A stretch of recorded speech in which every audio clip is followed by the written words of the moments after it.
Faly miarabantsika tokolasy topo avy am'ty zoma fa 13 ny volana septambra 2024 ity.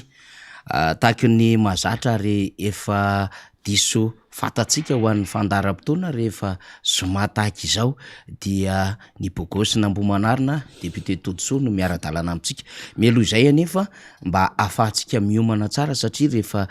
mandalo tahaka izao ny solombambaoaka ny Madagasikara voafidy tetsy amin'ny boribory tamin'ny fahaenina dia efa miomakomana maka toerantsika, efa miomakomana miandry ny kokoa avy any aminy indrindrandrindra ny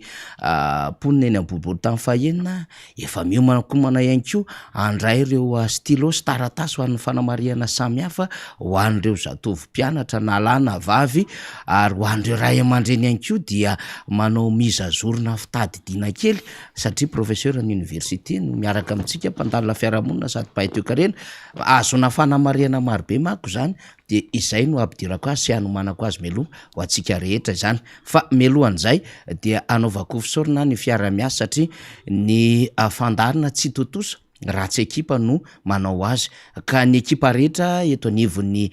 fahitalavitra sy ny onjam-peon'ny MBS dia anaovako izay fisaorana izay ny ekipa teknika, ny mpanao gazety sy ireo tontolo mifandrarana ato anatin'izany indrindra ihany koa ireo namana any faritany izay mampita mivatana na any faritra na distrika ka misy ny MBS dia mampita mivatana na mampita aorian'ny fahazona ity fandarina ity zany hoe mbola manao téléchargement izy ireo de misy ny fandaharam-potoana izay andefasana ny fandaharantsika de kokoa anareo mahereza fa tolona iombonana ity ary tsy ho ela dia hodivetin'ny ranona tsakaina fa miaraka mitoto sy mahandro eto aloha izany sika satria efa atombotra ny fotoana. Tsy adinoiny ny namana etsy ambony ao amin'ny radio Mada izay mpiara-manonja amintsika dia mafitabe ihany koa fantatra tsara ny fiarahantsika miasa ary ny fankafizantsika ihany koa ty fandaharana ity dia anaovana an'izay kokoa izay ho azy telo mianadahy. Ianareo mpanaraka any ampitan-dranomasina izay tena miara mifanampy misalabe aminay ihany koa amin'ireo fanomezam-baovao fankaherezana ary ny fankasitrahana amin'ny zavatra izay resahanay eto amin'ity fandaharana ity isika any amin'ny faritra rehetrarehetra tsy ho adino. Ny endriky ny fandaharantsika ny solombambaoaka Totosoa izay efa eto an-trano izy amin'izao fotoana izao ho avy eo ihany koa raha ohatra ka tsisy ny fiovan'ny fandaharam-potoana Andriamatoa Guy na Ragy izy moa dia mpanao gazety tranainy fa manana fomba fandalinana hafa zay ihany koa anatrehan'ny tantara dia hiada tahaka ny mahazatra antsika zany izay ampitarika ny FLN dia miara-dalana amintsika. Zay ary no hoela zay no tafa sy ny ifampizarana amintsika ny fampidirana ety am-piandohana tahaka ny nataoko tamin'ny alarobia omaly de tohizako andraony ny fialantsiny avy any amin'ny namana Rina Arabe Mananjara zay tsy eto izy amin'izao fotoana izao fa any amin'ny 200 kilometatra miala Antananarivo misy azy noho ny adidy aman'andraikitra dia lasa any zany Rina de mankahery azy tsika fa napita ihany koa izay mba tolory kokoa de kokoa zany Rina ho anao sy ny ekipa rehetrarehetra sy ny fianakaviana sy izay miaraka miketrika zany ao anatin'izao hoe tolona ho an'ny firenena izao. Eny ary solombambaoaka Totosoa Andriamampandry tsika moa rehefa hoe lera de lera nisy fahatarana kely fotsiny tsika satria mbola namerina ny vaovao teo de no atsaina tsara mihitsy ny famerenana ny vaovao zany araka ny taimina ny grille ny programma izay napetraky ny mpandrindra izany na izany na tsy izany aza nefa dia tsy tara ihany tsika satria sasany mahery enina izao. Miaraba tonga soa eto amin'ny fandarana indray Andriamatoa solombambaoaka. Miarabanao Iafaniry ary ihany koa miaraba ny vahoaka ka malagasy rehetra izay monina eto an-tanindrazana ary ihany koa izay monina any ivelany izay manaraka tsy tapaka moa reny nanamantsika sy havana amin'ny Facebook zany amin'ny YouTube amin'izao fotoana izao ary tena hoe liana vaovao mihitsy ny vahoaka ary tena liana manaraka ny miara-manonja izay fanomezantsika ny vaovao ny raharam-pirenena zany amin'ny akapobeany koa dia eto moa sahala amin'ny gaga mahazatra dia tanteram-ambahona ny fiainana dia tsy maintsy misy foana zany ireo trabona tramanjo zany dia mirary fiononana sy fankahirezana zany ho an'ireo namana sy tapaka rehetra zany izay manamanjo amin'izao fotoana izao renisany zany misy ray aman-dreny lehibe faniry eny Ambohimanarina zay maty zay nale teo i dokotera Martin zay anisan'ny mpitolona teny amin'ny Kamakoroa efa teo moa ny tena koa sy ny mpiara-miasa Voamaraina. Eo ihany koa monsieur Albert zay monina eo Ambatolampy na Ambohimanarina anisan'izany zay Ianoto Mandry dia mankahery ny fianakaviana manontolo ao anatin'izay. Eo koa ireo marary amin'izao fotoan'izao dia mirary fanasitranana feno ho an'ireny marary rehetra ireny zany na izy na iza ary mitondra bavaka anareo zany ny tenako ao anatin'izay. Ankoatr'izay zany faniry dia be da be nareo no manao kokoa miandro kokoa moa fa noho ny fandaminana dia tsy maintsy hiava vitsivitsy isaka zoma zany no ataoko kokoa manokana androany dia ny santaratsika azy zany dia kokoa manokana ho anao ray aman-dreny pasteur Siraka zay mitandrana ao amin'ny FJKM Ambatolampy ateloka fitiavana mitondra tômôbily izy amin'izao ary mientso tapaka ny miary Ramanonja isaorana anao izy moa dia pasteur tena mavitrika ary manano maizy azy ary manao zay mety amin'ny fandaminana sy fampirobona zany fiangonana zany ary tena hoe mijery ny fiarahamonina izy dia kokoa manokana ho anao ray aman-dreny ary sao dia vavariana meno radio anao dia manao accident tampoka fa mba jerevany lalana pasteur dia mirary soanao tompoko sy ny ankonanao. Manarak'izay koa dia kokoa manokana ho an'ny monsieur Faly zay mpanontsaina ny tanàna teo aloha ekipa mavitrika izy ao Ambohimaitana Avaratra eny Ambohimanarina ary mirary soanao. Eo koa monsieur Landersa zay technicienne mahafatrapo i monsieur Ramala dia tsy adino koa ianareo zay niaraka tamiko teny Ambohimanarina ny Keo Maraina ny Tsapamaraina namita ny adity ary madame Martine ry madame Solo madame Nirina ry monsieur Yandry ATS sady jeune team ry Tojo maro de maro ianareo ary nareo rehetrarehetra ary ny tena mahafaly faniry mazendana dia rehefa tonga zay maro ny ekipa manao ny fitsapana maraina fa ny vahoaka ny andarana faniry iny député de mirohatra daholo manaraka zany mba anao didy iaraka amiko zany ao anatin'ilay makasitraka anareo tena tohana mifo ao anatin'izay fanira zay mahafana Ambohimanarina zany na misy olona ary tsy mieritreritra ny hoe anao didy fa mahita ny tenako iaraka aminao zay monsieur le député de sady miresaka ny fiainana miresaka ny fiarahamonina dia mahafinaritra zany sady vita ny adidy misy ny firaisankina zany ao anatin'izay tena manjato maro faniry no miaraka zany ao anatin'izay dia kokoa manokana zany ho anareo rehetra reny kokoa manokana ihany koa zany satria moa tena solombavam-bahoaka ny Madagasikara faniry dia rehefa misy ny fanasana na fiangonana izy na fiangonana dia tonga foana ny tenako raha misy koa ny fifaliana na fahoriana na inona dia tonga ny tenako tsy manavaka andro famadihana moa zao dia tonga misy zany ny fiarahamonina zay manasa zany dia tonga koa zany tenako nanotrina an'izany dia Voamaraina koa io dia teny Avaratanàna dia tao amin'ny fianakaviany ry Roland ry Jamila ry Ranory dia tonga zany nanatitra kohajazana ho an'izay fianakaviany zay dia kokoa manokana koa ny Biry ao Andramena zay ao anatin'ny famadihana koa izy zao faniry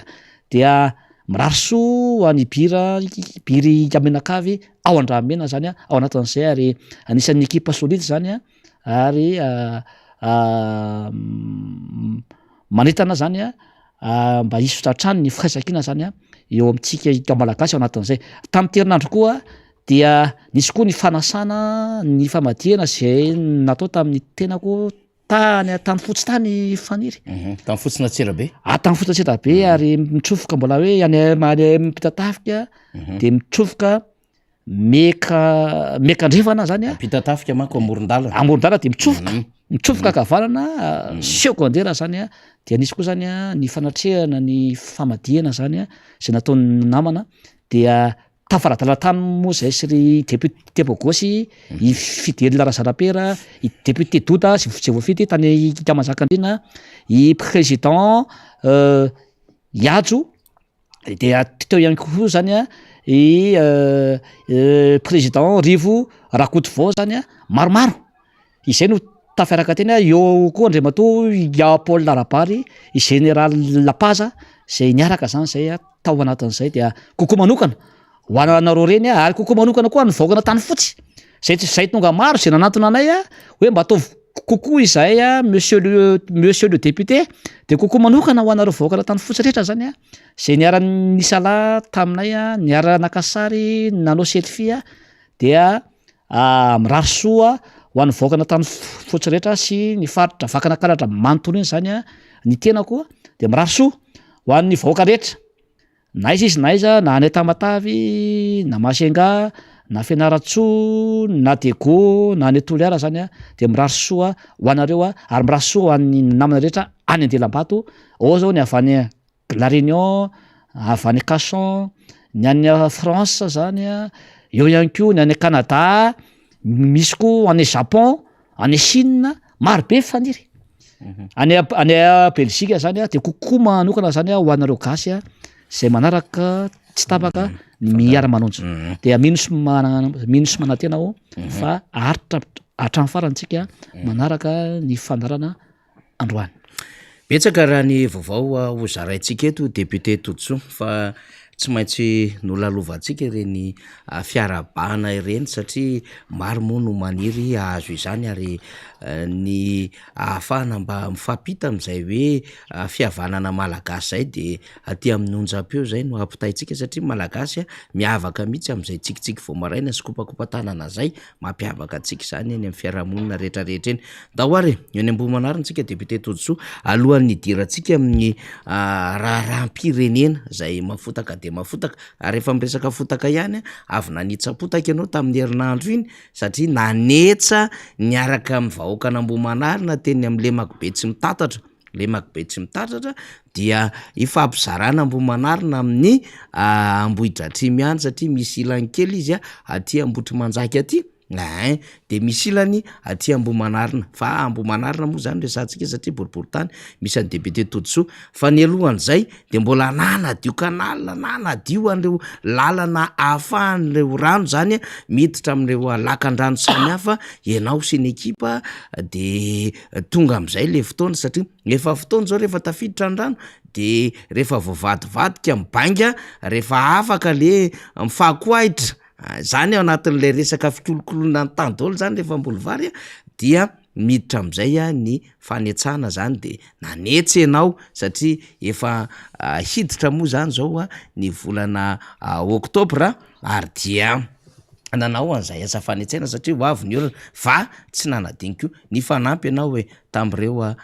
tatsaha tena toerana zany am'izay filalana samy hafa indrindrindrina moa zany mba ahafahan'izy ireo manatsara ny vokatra eo amin'ny lafiny fanampiana arabola sy ny rehetrarehetra tahaka ny mahazatra député Toutso inona ny loka tsaramaso sy totokena sa dahoary ya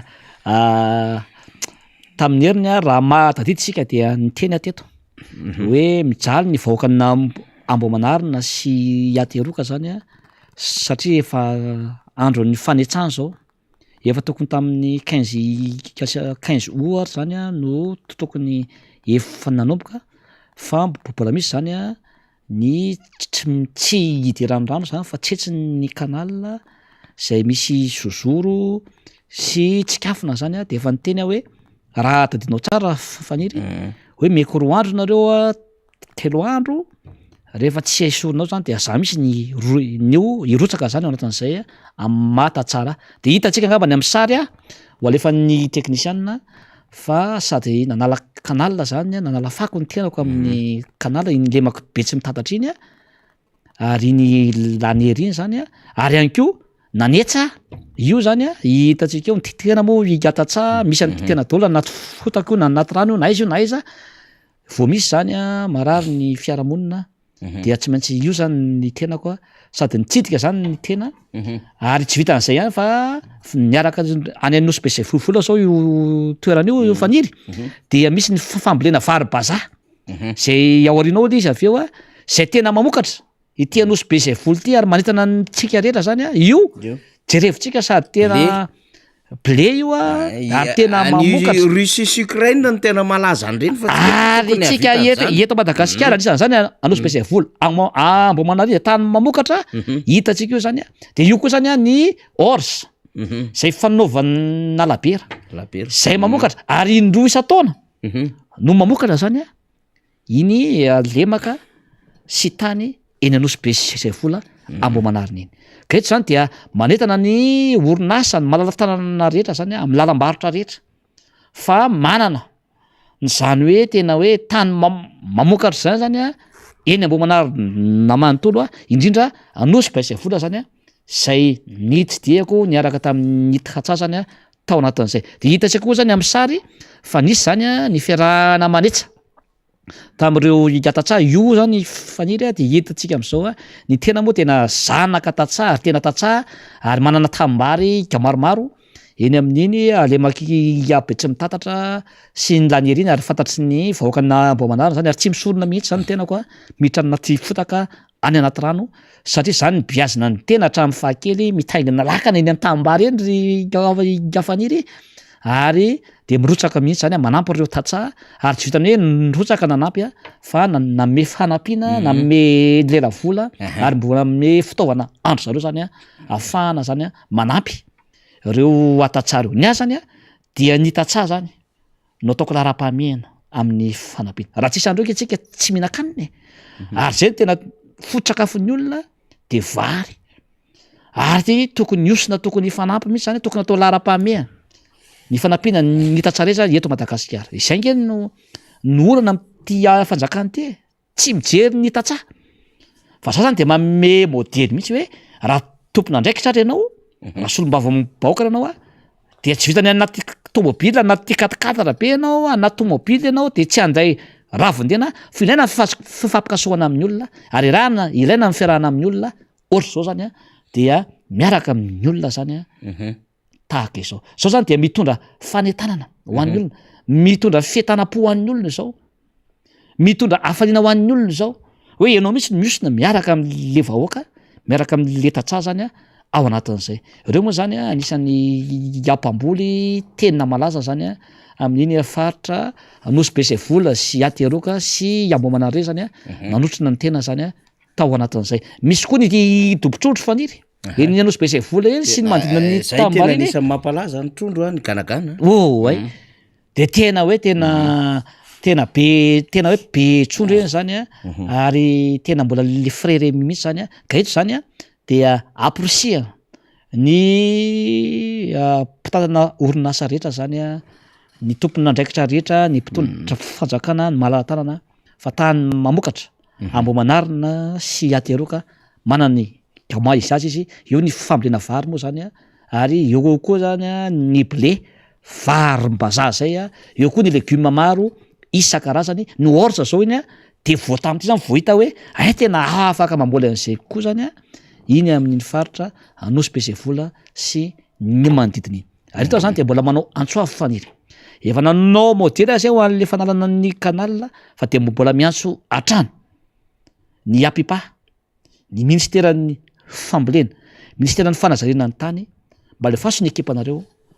mba mijery ny fivezivezen'ny rano ny vavarano manala ny canal ambony zany a ao anatin'izay a fa efa de nirotsaka ny tenako nanao an'izay niaraka tamin'ireo vahoaka zany a na de tsy asan'ny Tatsah ny tokony nanao an'izay fa tokony asanareo nge nareo ny karamain'ny Tatsah nareo ny karamain'ny vahoaka tokony nanao an'izay fa manjary ny olona ny anokoaniny ary a efa sahirana ny olona de ny olona ndray zany a no manao ny asanareo zany a ao anatin'izay a rehetra ka hita zany dia mankahery ny Tatsah rehetra zany a amin'ny fambolena zay ataony amin'ny fiompiana zay ataony fa raha tsy ampiana ho reo Tatsah reo dia tsy afaka hamokatra mihitsy sika ary tsy aleo tena ara-tsakafo mihitsy zany tsika ao anatin'izay a rehetra izay ka mihinso manantena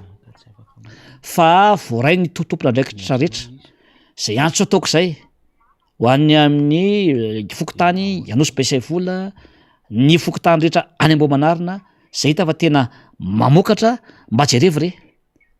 ny fifesifesen'ny rano,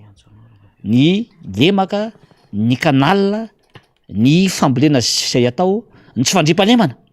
zay misy eny amin'ny faritra Amboamanarina iny, manao antsoavy indray androany mba andraindraikitra amin'izay ny fitondram-panjakana faniry. Eny ary ny fiainana koa moa zany am'le hoe tantely amam-bahona zay député Tojosoa, iny le tantely fa ny vahona misy zany tamin'ny trangan'ity herinandro ity zay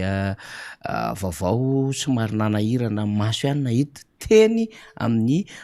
boriboritany, nisy anao teny no ny tranga zay trangan-javatra zay dia ny fahamaizana EPP teny Ambatolampy ao anatin'ny boriboritany hoy aho zay misy anao ny vaovao ngambany aloha zay ho tsy ahivontsika vetivety miaraka amin'ny faly sy ny namana teknisianina amin'ny division ao dia miverina ny tenako sy député Tojosoa zany satria nisy an'ity tranga fahamaizana sekolom-bahoaka ity dia ho resahantsika vetivety dia makao amin'ny député Tojosoa tsika. Tokony ho tamin'iray ora maraina tany ho any no nanomboka ny avy teto amin'ity sekoly ity. Vokany, efitra telo nahitana efitra fianarana sy efitra famakiam-boky iray maisy lasa lavenina. Ny mpiambina no nahita ny firetana ka nampandre avy hatrany ny mpamonjy voiny. Voafeny afo ka tsy nihitatra tamin'ireo efitra ny fianarana sasany. Tsy mbola fantatra mazava ny antony tarika ity firetana ity. Mbola samy tao anaty torimaso ny rehetra no nitranga ny loza. Ny famerenana ny lakilasy faran'izay aingana no natao vaindohan-draharaha. Mpianatra manodidina ny 300 no mandrato fianarana eto amin'ny EPP Ambatolampy Antehiroka. Izy ireo izay mitsinjara amin'ny efitra ny fianarana 8. Nahato mihitsy aloha ny fampianarana androany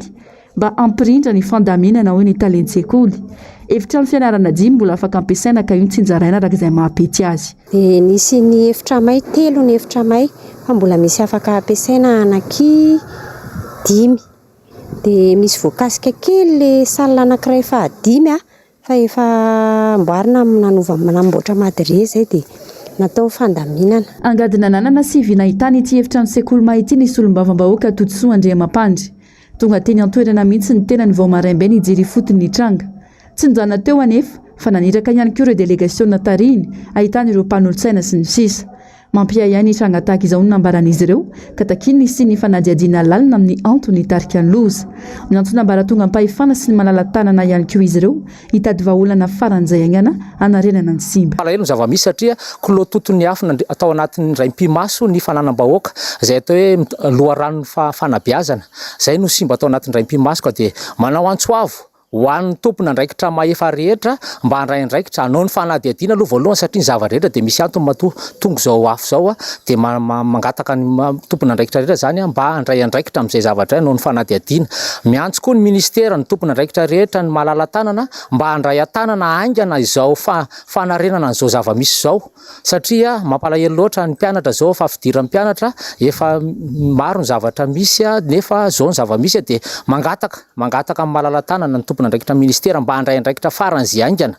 Tsy nisy naratra na nomony ainy vokatra ity loza ity fa nitakaitrana velany kosa no mafy. Andrasana ny sokafa ny fanadihadiana sy ny valiny makasika ny antony ny tarika ny loza. Iny ary zay le niresahako hoe tantely amam-bahona fananam-bahoaka reny may otohoto reny efitra telo araka ny nambara ny talentsy-sekoly teo na zany aza nefa mba misy izay azo lazaina fa tsy mahay ihany aloha zany ahafahana mampianatra ny mpianatra zay ao anatin'ny fidiran'ny mpianatra tanteraka amin'izao fotoana izao. Eny Ambatolampy Antehiroka misy an'izy iny. Hitantsika tamin'ny fanadihadiana nataony namana mpanao gazety teo fa ny solombavam-bahoaka Tojosoa Andriamampandry fon'izy talent généraly teo anivon'izany fanabeazam-pirenena izany no angadina nanana sy vinahitana ary nanao ny fotodrafitrasa nanome ny table banc sy ny rehetra mba hampidinana izany sekoly izany député Tojosoa sady eny aminao le fahamaizana sekoly no azo lazaina ihany koa fa asa zay nosahiranao tamin'ny andraikitra lehibe zay nitantanao teo anivon'izany ministera zany mbola nivezivezenao ary mbola nandrahanao an'ireo mpiara-miasa inona ny azo ambara aloha mahakasika an'ireny tranga ireny sady ilaina ihany koa mifankahirezana aiza ho aiza koa ny fandrosoan'ny asa raha ohatra ka efa somary efa nikitihana ihany zany amin'izao fotoana izao. Ya, misaotra anao Iafaniry tao anatin'izay raha nandinika ianao niny tsy niteny misy tamin'ny hainao manjery satria mbola nanao fanadadiana lalina ary namparary fola izy ary isan'ny tena hoe vaky mihitsy ny foko nahita n'izany EPP ka jerevantsika hoe may zany ary tsara tenenina amintsika fa EPP mbola isan'ny tena tsara zany eny Ambohimanarina ary ny andohan'io EPP na Ambatolampy na Ambohimanarina io de ny asa tanan'ny fokon'olona misy tamin'izany fotoana no nanao any rihana ambany ary ny fokon'olona nanao cotisation nanao an'io saika olona efa manarivona manalo no mivoaka tao anatin'ity EPP Ambatolampy na Ambohimanarina ity ary ny tiana ho amarinina ho androany zany rehefa natao ny fanadadiana maro faniry sy ny resaka zay nandeha navoaka ny fokon'olona tao anatin'le izy dia rehefa nijerena ambony nijerena ambany de tsisy resaka court circuit zany le izy fa ohatran'ny karazana sabotage zany no natao tao anatin'izay satria ty EPP ty de atao ny andohany ray aman-dreniny tena ny rasambe namana ny fianakaviana ny mpiaramonina ny tena ary tena vo nandray ny andraikitra faniry tamin'izany talide général zany de niazakazakako voalohany io de hoe tsy maintsy hitarina sy asiana rihana zany EPP Ambatolampy na Ambohimanarina zany satria ny tenako de ataony teraka taony monina avy eo ny razambe ny tena ny ray aman-dreniny ny tena zany de tao anatin'io faly ny olona ary tsy vitan'izany fa ny W rehetra sy ny foto-drafitr'asa zany de ny tena zany no nanatanteraka zany namean'izany dia nisy rihana izy io nisy rihana tsara ny W tsara ary ny tena tetika razy ary de animbatra any amin'ny rihana fa misaotra ny mpamonjy vona zany aloha de afaka zany namona an'le afo zany tsy niakatra taty amin'ny rihana zany hitantsika fa tsy zakan'ny sasany mihitsy le anarana zay mipetraka zany sy ny zavatra noentin'ny tena zany tao anatin'izay ohatran'ny CEG nan-dramena dia ny tena kokoa nanao azy ary tsisy nietrera zany hoe anao CEG zany tao an-dramena de hitantsika mijoalajoala be io ohatr'izay koa ny CEG na Ambohimanarina anisany nanatsara sy nanitatra an'izany ny tena koa sy ny lycée teny Ambohimanarina zay nanome fitaovana ny boky maro isan-karazany zany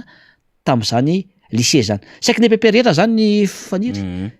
dia nampiny ny tenako daholo tao anatin'izay ary anisany zany ity EPP Ambohimanarina ity EPP Ambatolampy ity zany tao anatin'izay dia maty teny zany le satria be da be ny olona zany zay ny teny hoe monsieur le député maro de maro faniry nanatona ny tena hoe ny fandinianay azy dia matahotra ny olona vitsivitsy sasany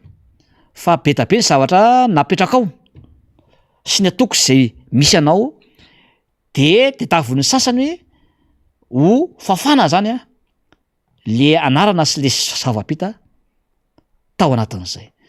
satria tsy misy zay tsy malala hoe zany EPP Ambatolampy zany de nisy asan'ny tanan'ny tenako sy ny mpiara-miasa amiko ny CEG an-dramomeny zany ny CEG Ambohimanarina sy ny lycée zany de tavon'ny sasany zany hoe rehefa fampotehany io dia voafafa le anarana sy le asa de avy eo amin'izay ho soloina orange zany le izy ho lokoina orange de ataondry zareo le izy de hoe zay no nanao an'io anatin'le izy eto zany dia ozy hoe raha tena zay ny marina satria tsy maintsy atao ny fanadadiana zay ataon'ny tompona ndraikitra am'izany raha tena zay ny marina de hoe za hoe mampanahelo le fotom-pisainany ao anatin'izany zany nge tsy mianatra ao ny zanako nge tsy mianatra ao fa le zana-bahoaka sahirana nge no mianatra ao reo nge no victime de hoaiza zao reo mianatra am'izao sahirana nge zao ny fianarana am'zao tsy maintsy nahena zany zao ny ora fianarana ho amin'ny rehetra T1 ka hatramin'ny T5 sy ny préscolaire satria zay salina misy zany no hifanamboarana ao anatin'izay de hoe izy hoe raha izasy ny atoko tim no tianareo ho apotehana amin'anatin'le izy de diso adresy nareo satria nareo de tsy hafafa ny anarako mihitsy sy ny atoko tim raha eny Ambohimanarina vao mainka ary fahatezerana no ataon'ny olona nareo raha zay tokoa no izy ao anatin'izay de zay zany no tianjareo teo de avy eo zany io de ho lokona orange faniry de hoe lasa sekoly manara-penitra le izy zany ao anatin'izay. Maninona tonga de tsorona le izy hoe te anatsarany io zay nefa io efa tsara tsy misy adarana io akina hoe anatsarany io zay de maninona raha anatsara ianareo de mba hitarina le sekoly de asiana rihana fanondrony le izy na fanoteliny le izy fa tsy hoe zava-misy efa eo ve mba efa nijoro tsara de ompotehanareo le izy de ahoana zany le ankizy tsy mianatra ao anatin'izay ka za zany no miteny raha ny timma no tianareo fafana eny Ambohimanarina tsy tsarisy timma zany nareo fiefiny timma raha izany no tianareo opotehana ao anatin'le izy ny anarako de tsy apotika any nareo fa nipotika am'izao de ny vahoaka madinika ny vahoaka sahirana nge ao anatin'le izy ary de fiana tomoteneniko anareo satria hitanareo fa be da be ny olona makaty amiko makaty amin'ny atoko timma indrindra fa eny amin'ny faritra Ambohimanarina no hita maso aloha am'izao miatsapy aty daholo ny olona de tsy zaka ny sasany le izy de lasa mandeha amin'ny zavatra ratsy tahaka izao le izy hoavy ny fanina de tiana efa resaka moa za faniry ary isaorana ny komisera sy ny mpiara-miasa ny polisy rehetra andray andraikitra nanao ny fanadina lalina ny chef-district isaorana nandray andraikitra eo koa zany ny zapy ny chef zapy sy ny sisy koa tonga zany namaly ny antso ary za de tena tonga de ny antso ny tompona andraikitra rehetra zany ny tenako ijery aingana de ity sekoly ity zany fa mijaly ny zanaboaka zany ao anatin'izay fantana nareo tsy akosika zany teny Ambohimanarina ty teto amin'ny faritany izany eny anisany miady ho zany hoe cantine scolaire zany nampisy ny cantine scolaire teo amin'ny EPP Ambatolampy Ambohimanarina sy ny EPP rehetra teo Ambohimanarina sy teto Antananarivo renivohitra zany ke niady an'izany nisy zany tsy mandro vola ny ray aman-dreny mpianatra na ny ariary aiza zany am'izao fotoana zao aiza zany am'izao fotoana zao raha misy ary any amin'ny sasany de mandro vola ny mpianatra tao anatin'izay zany de nisany hoetiko hoe sahirana ny ray aman-dreny ny mpianatra sahirana ny mpianatra matombaka any amin'ny EPP de tsara tao zany cantine scolaire zany tsara ho amboarina daholo ny foto-drafitrasa na EPP zany na CEG na lycée de zao ny zava-misy tao anatin'izy na ny gardien ary gaga ny fokon'olona manodidina an'io EPP io gaga daholo zany hoe ahoana ty gaga daholo zany zay nahita hoe fa nahoana no izay le izy ka eto zany dia manao antsoavy ho an'ny totompona andraikitra mba avoaka aingana zay fanadidina zay natao zany mba hitana ny marina satria misy zavatra tsy mazava nandorona an'ity EPP ty eto zany vao tena hiten'ny hevitrandro any ary ny mpiara-miasa amiko moa de isaorana manokana faniry za moa tonga isan'andro zany mijery an'io EPP io vako ny foko ary misaotra ny mpiara-miasa amiko zay hitantsika nalefa teo zany ry Razaime ry mpanolotsaina ry Celestin ny mpanolotsaina Bogosy Rafid Bersoa Ralovabe ry madame Fafa ry madame Arsoa ry monsieur Liva teo ry monsieur Radede ry Sylvie ry madame Lova be da be ianareo zany nisany koa mivezivezy eny zany mijery an'le izy sy mba nanampy hevitra zany tao anatin'izay ka ty zavatra ty de tsy avelako vita mory ty fanery fa de tena manery mihitsy zao hoe avoay ny fanadihadiana atao vaingana ny fanadihadiana ao anatin'ity fa victime ny mpianatra ao anatin'izay io nge tsy fokotany ray ihany tsy olo anatina fokotany Ambatolampy ihany nge no mianatra ao fa fokotany maromaro mianatra amin'ity EPP ty eo ny fokon'olona Ambatolampy ny fokon'olona zanaky ny olona Avaratanana Andramena Ambodro misy hatrany Ambovary ao daholy iny akeny eny iny misy mianatra ao anatin'le izy ny Ambodro de ahoana no ataonareo an'izany le izy iny Amamamby iny de zanabaoaka no victime zany ao anatin'izay za zany dia miantso ny ministera ny fanabeazam-pirenena premier responsable atsangano aingana io EPP io tompoko satria ao ny zanakay ny zanaky ny vahoaka nytrina fa ny vahoaka senana no mianatra de jereo akaiky zany ary eto dia tao anatin'izay efatrandro na mahay azay zany faniry dia efa niresaka tsy vitany hoe nanery ny tompona andraikitra zay tokony anao an'izay zany efa niresaka tamin'ny malalatanana sy ireo namana zany tsy tabaka ao anatin'izay dia ampifaliana zany no resahako mivoaka na Ambohimanarina fa asiantsika tsanga ny ministera aingana de aingana zany a hoterentsika izy a anao an'izay rehefa vita soma tsara zay a de efa nahita mpiarana miombonantaka ny tenako anolo ny boky rehetra zay may fanina vo maika asiantsika boky me tsara tare reo ho an'ny mpianatra rehetra ao amin'ny EPP Ambatolampy io a ary tsy vitan'izay fa ny W rehetra de efa nahita mpiara miombonantaka ny tenako zany a anolo an'izay fa miandry fotsiny isika avitan'ny ministera sy ny fitondrana fanadihadiana sy anangana io EPP a zay may io zany amboary tsara io a amboary ny tafo avy reny laoniny io a fa tompona ndraikitra ny ministera ny tokony anao antsay zany ao anatin'izay efa nahita mpiara-miombonantaka zany tenako zay a anolo zay boky zay ary mihoatra noho ny teo ary no ikanovatsika azy sy ny W ao anatin'izay raiso le andraikitra fa rehefa mivaly ny fanadihadiana ka raha sanatrifany misy resaka politika famaizana ara-politika ohatry zay le izy de mampana hoe ny toe-tsaina ary tsy maintsy mijoro ny tenako ary tsy maintsy mandeha any amin'ny fitoriana ny zavatra tahaka izany raha sanatria ka zay misy a no heverina ao anatin'izay ka de hoy aho hoe averika nareo raha resaka politika zany a tsy apotika nareo vo maika tian'ny olona ao anatin'izay na ny atoko zay misy ana sy ny ekipako vo maika mamioditra eo amin'ny fiafin'ny fiarahamonina fa le vahoaka sahirana le vahoaka le zanaka ny vahoaka no victime ao anatin'izay ka tsy averako mora ity raharaha ty fa de miandro fanadihadiana zany tsika fanery fanadihadiana lalina zany a zay amoahana ny marina zany a ao anatin'izay ka averika any engany ka tsy ho marina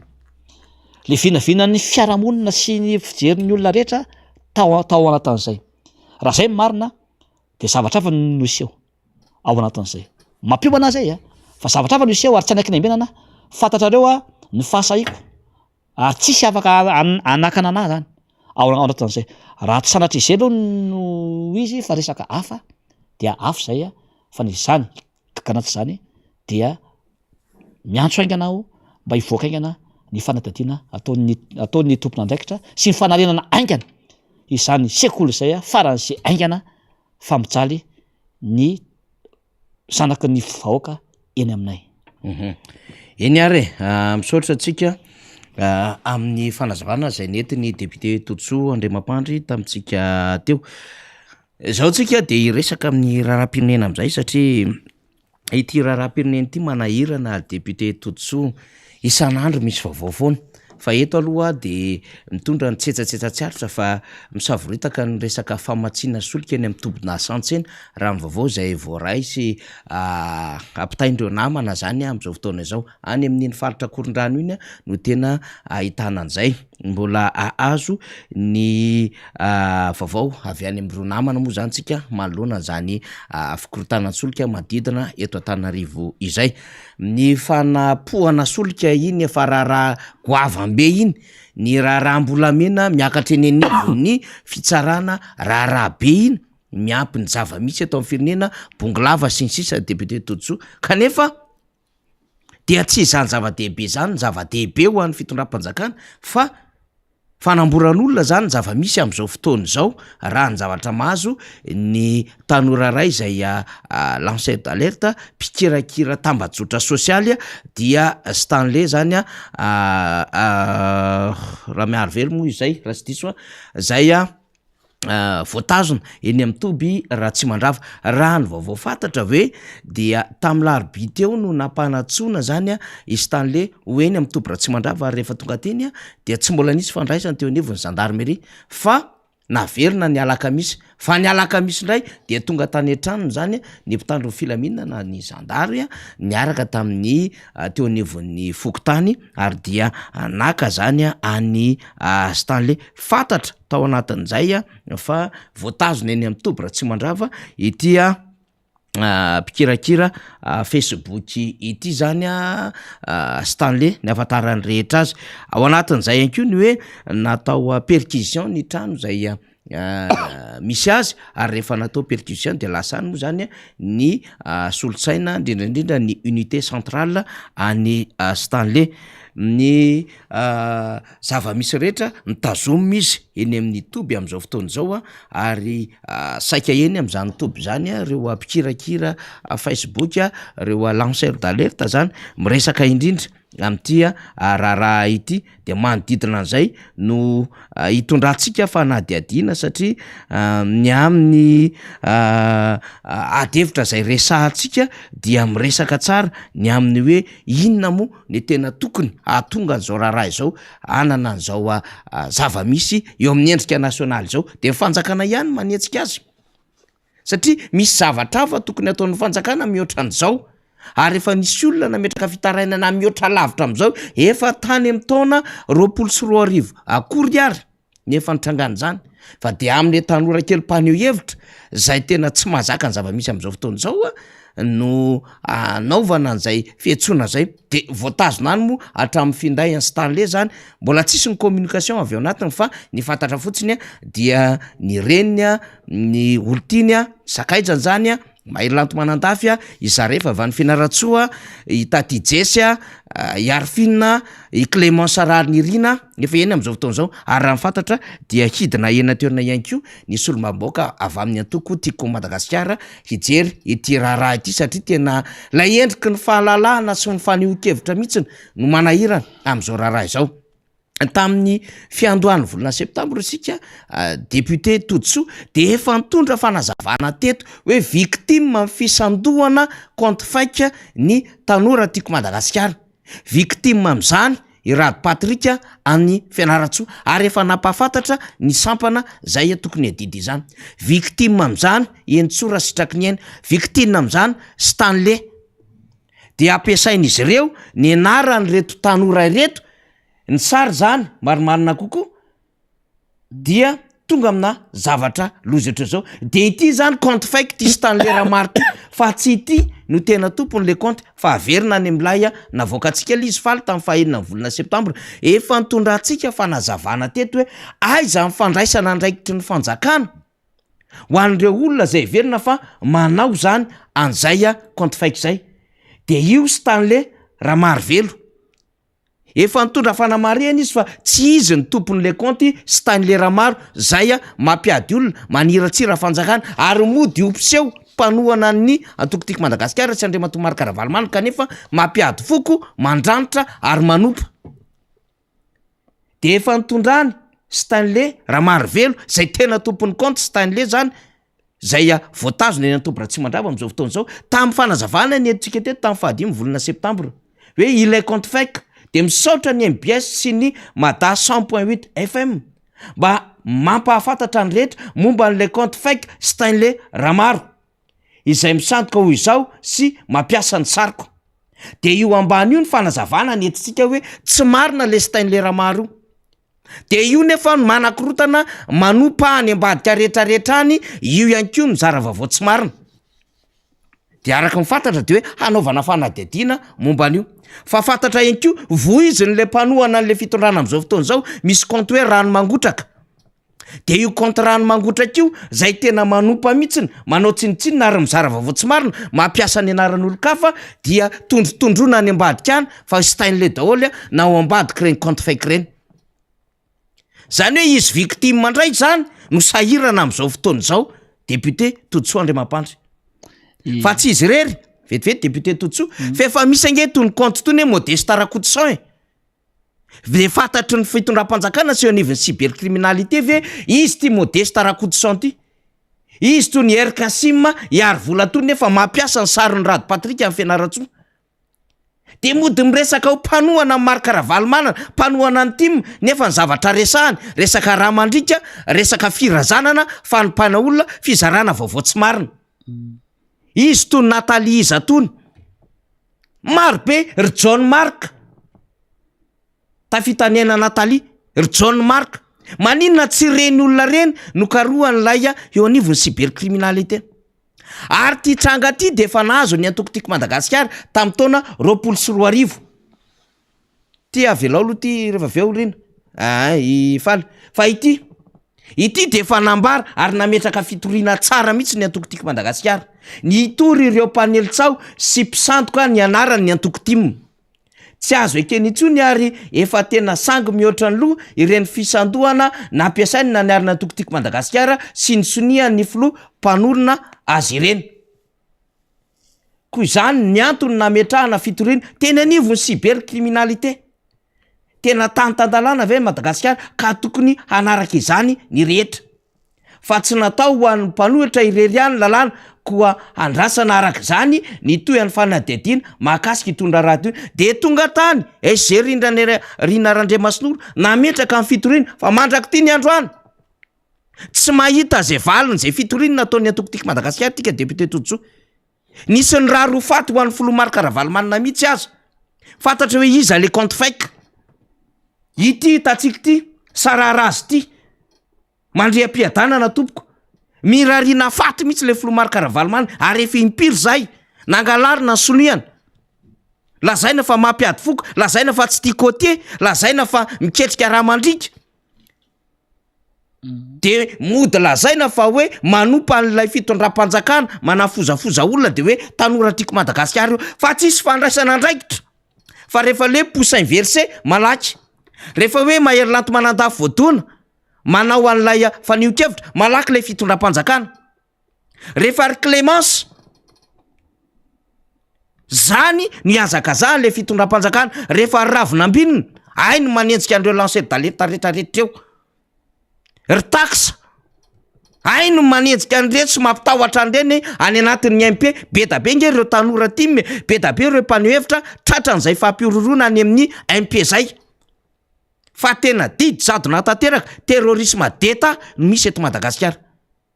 De raha ohatra zany ka natao ho an'ny rehetra le cybercriminalité, victime ny team, victime ny tanora team, victime ny filoha-mpanorona Marc Ravalomanina, de ampiaro an'ny rehetra zany. Fa mahamenatra ny zava-misy ary mahasorena député Tojoa. Tena mazava zay fanazavanao zay faniry fa tena hoe mampanahiro le izy le compte fake na compte fako zay ataon'ry zareo ty. Nefa ngery zareo ny tena manaratsy olona amin'ny tambazotra amin'ny Facebook fa rehefa zareo no manao an'le izy dia tsy asiana resaka le izy. Ary ny voany ny avaty no mikritika andry zareo, ary tsy ny avaty koa no mikritika fa compte fake no ampiasainy araka ny teninao teo de misandoka an'le anaran'le olona izy ao anatin'le izy de le olona no victime zany de atao intimidation sala am'izao. Io nge mba tokony asiana fanajana ihany le izy. Io zao de tena matohana fonga le teo zao hoe asianao couronne misy de hoe ho an'ny Ravalomanina malala anay zany de irenao faty le olona. Tena mampalahelo ny toe-tsaina malagasy ohatra an'izany foto-pisaina nagasy ve zany. Io ranga irenao faty vao ela velona. Fa zavatra mampalahelo tena hoe fisainana mirefarefa amin'ny tany ny zavatra atao zany am'izao fotoana zao. Ka eto dia tsotra ny teniko mazava ny teninao totreo fanefa hoe avoay le olona. Raha resaka cybercriminalité nge no ataonareo, nareo ary ny tena manaratsy olona. Misy membre ny gouvernement ary nareo ministre miady tsena manambany olona. Misy olom-boafidy manao tsintsinina ny vahoaka de tena hoe mamaly mihitsy akitsy rano le vahoaka sy mifamaly. Misy ary manompa sy miteny ratsy mihitsy nareo amin'ny fitondrana miresaka mivoaka ao anatin'le izy. De manino reny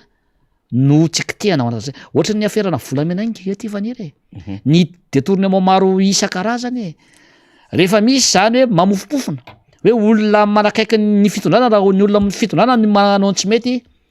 de sarotra roa manala izy de tsy ahetsika le izy de vitavita ho azy. Raha misy zavatra zany ka misy ny kritika zay tsy zakandry zareo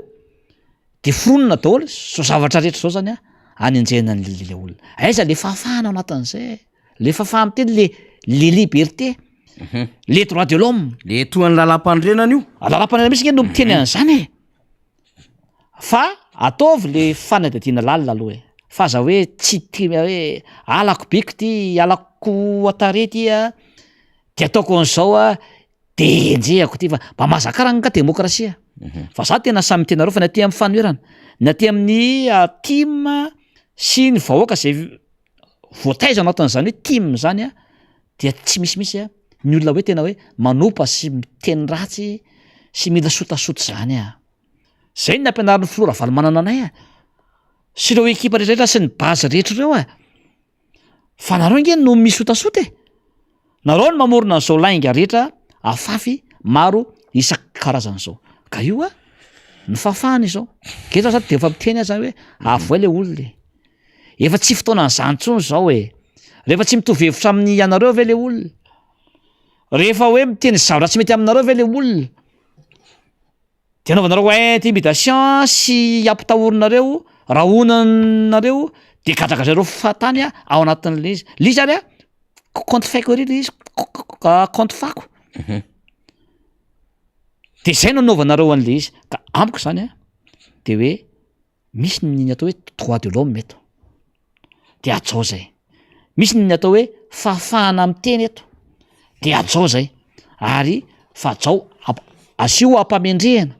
le fomba fiteninareo a le fomba fanaonareo je raha zay fanendrena filora valomanana zay nge no jerevana eto jereo fa tsy mitory zany mihitsy izy fa manana ny fanetretena ao anatin'izay jereo nge teo e be da be ny mahazo azy na zay ekipa mpiara-miasa aminay fa zay le izy hoe le kolotsaina malagasy e mba ajao le izy le sotoavina fa tsy nge olona niteraka daholo manatarataraka daholo e mitaiza voaka nge tsika mitaiza olona tsika ary zay mbola mahatonga antsika tsy tava voaka io zay le tsy famendrehana zay na miteny io a na mifetsika io a na mizavatra atao io mba hovay le izy e ary io le teneniko teo e raha zavy a no tsy tianareo na ny ataoko tima no tsy tianareo de sanatria sekoly le nataoko ve no doranareo ao anatin'izay fa io mbola virika neto fa raha lokonareo tafo orange ary ny EPP rehetra sy sekoly rehetra eo ambomanarina na lokonareo tafo orange ary ny lanitra de fi napetrako tsy arisy azany nareo raha mbola eny ambomanarina tsy arisy timy zany nareo averika an'izay fantatry ny vahoaka no mikasokasoko azy fantatry ny vahoaka miaraka amin'ny isan'andro mihain'ny fitarainany iza fantatry ny vahoaka hoe iza no makaty aminay na tsa na tanàna na aiza fantatry ny vahoaka zany iza no miresaka amin'ny tanora sy manampy ny tanora ny tatsary rehetra ao anatin'izay zay zany a de tiako averina androany fa nareo a aza de misotasota fa misy farany ny zavadrehetra satria le fanjakana zany a tena mieritreritra mihitsy tena asa tena hoe mandrakizay mandra-pahafatiny izy menakavy mandrakizay de tena hoe eo an-tanan'izy ireo le fanjakana ary tsy mieritreritra mihitsy ny hoe isy limitiny io misy mandat io misy fahataperana de atao daholo zay fomba rehetrarehetra ipetahana zay tiany ipetahana rehetrarehetra ao mbola tohizatsika ny rehefa aveo satria miandry tsika misy interview any mamanisy tany lera marively eo rehefa aveo de ho alefatsika ary efa mihetsika ny daholo koa moa zany namana rehetrarehetra io fombonana tsisy mandeha rery zany eo ary tsisy mamela ny namana io rery fa efa miasa miketrika any ambadika ny daholo ny namana satria dia mpitolony reny tanora reny mijoro an'ny tandrazana dia izay ny akahirezana ny fianakaviany sy tany lera marively zany akahirezana ihany koa ny mpiara-mikatroka rehetrarehetra ninninona zavatra mitranga e hijoroantsika foana ty fa atsika indray tsy mitaratana mebaka zany député Toditsoa ndao ary hoany amin'ny sehatra avoletany firenena mikambana amin'izay tsika satria ity raha ty moa manahirana vao niresaka viditsolika hoe mikorotana atsy ny solika tapohana manahirana zany ingeny tokony isairan'ny fanjakany itady hanao fanadihadiana mahakasika an'ireny lalina be ary hiezaka hanome antoka ny vahoaka malagasy ny amin'ny hoe solika manara-penitra arak'le fomba fitenin'le fanjakana manara-penitra ity ny tokony ho izy fa tsy solika mitapoka ary tsy resaka famatsiana tsy zarizary ary vidiny lafo be de eto amin'izay le adevitra fa alohan'ny atongavana zay député Toditsoa Andriamatoa Andry Nirina Rajoelina teo amin'ny sehatra ny firenena mikambana de nanao fanambarana mahakasika indrindra ny resaka solika neto ny tao anatin'ny kabarina hoe no tsika anatina minitra vitsy zay de ay segondra kely mihitsy ara 30 segondra ho ifaly sy mameno toromarika ao ambadika ao dia miverina eto ny tenako sy député Toditsoa satria mila fakafakaina diniana tsara ny kabary eo amin'ny sehatra resam-pirenena tahaka itony ndao ara faly. Le rôle crucial des Nations Unies doit favoriser le multilatéralisme afin de trouver des solutions équitables tenant compte des forces et des vulnérabilités de chaque pays et de chaque population. Comment peut-on accepter qu'en cette période de crise, certains pays avec plus de 100 000 $ de PIB par habitant et d'autres à moins de 600 $ achètent le baril de pétrole au même prix et aux mêmes places? Le farany teo ny raisitsika ahoana ozy izy nieritreretina fa misy firenena izay tena manana PIB mihoatra ny 100 000 $. Nefa misy firenena zay vulnérable na marefo zay 600 $ eo ny PIB-any, kanefa dia mividy ny vidin'ny solika amin'ny baril mitovy. Zay zany ohatrany hoe injuste ve zany, ohatrany hoe tsy ara-dalàna ve zany fomba firesaka zany araky ny nambarana Andriamatoa Andrajoelina. Tonga de mipahy teo karena avy hatrany isika manana katraka. Andriamatoa Toditsoa Andriamampandry na alefa mihitsy iny aloha mba hahafahantsika miresaka an'izy no hoe tena gaga izy hoe misy firenena dehibe manana PIB 100 000 $ nefa misy firenena marefo 600 $ kanefa vidin'ny solika mitovy zany. Inona fandikana am'zany amin'ny lafiny toe-karena député Toditsoa? Tena mampime ary mampalahelo le izy. Eny amin'ny devant amin'ny Nations Unies ianao misy filoham-pirenena maro eo, misy délégation manany maizy azy maro ianao reny ve ny kabary ataonao ao anatin'le izy? Tena hoe zay hoe iza nandrafitra an'le kabary ny foloa? Tsisy mpahay toe-karena avy eo na nyray ary farafaratsiny mba miaraka aminao mba manisy le kabarinao zany ao anatin'le izy. Ianao nge président, ary raha président no anao koa nge tsy hoe zay men'ny ekipanao eo de mamaky fotsiny ianao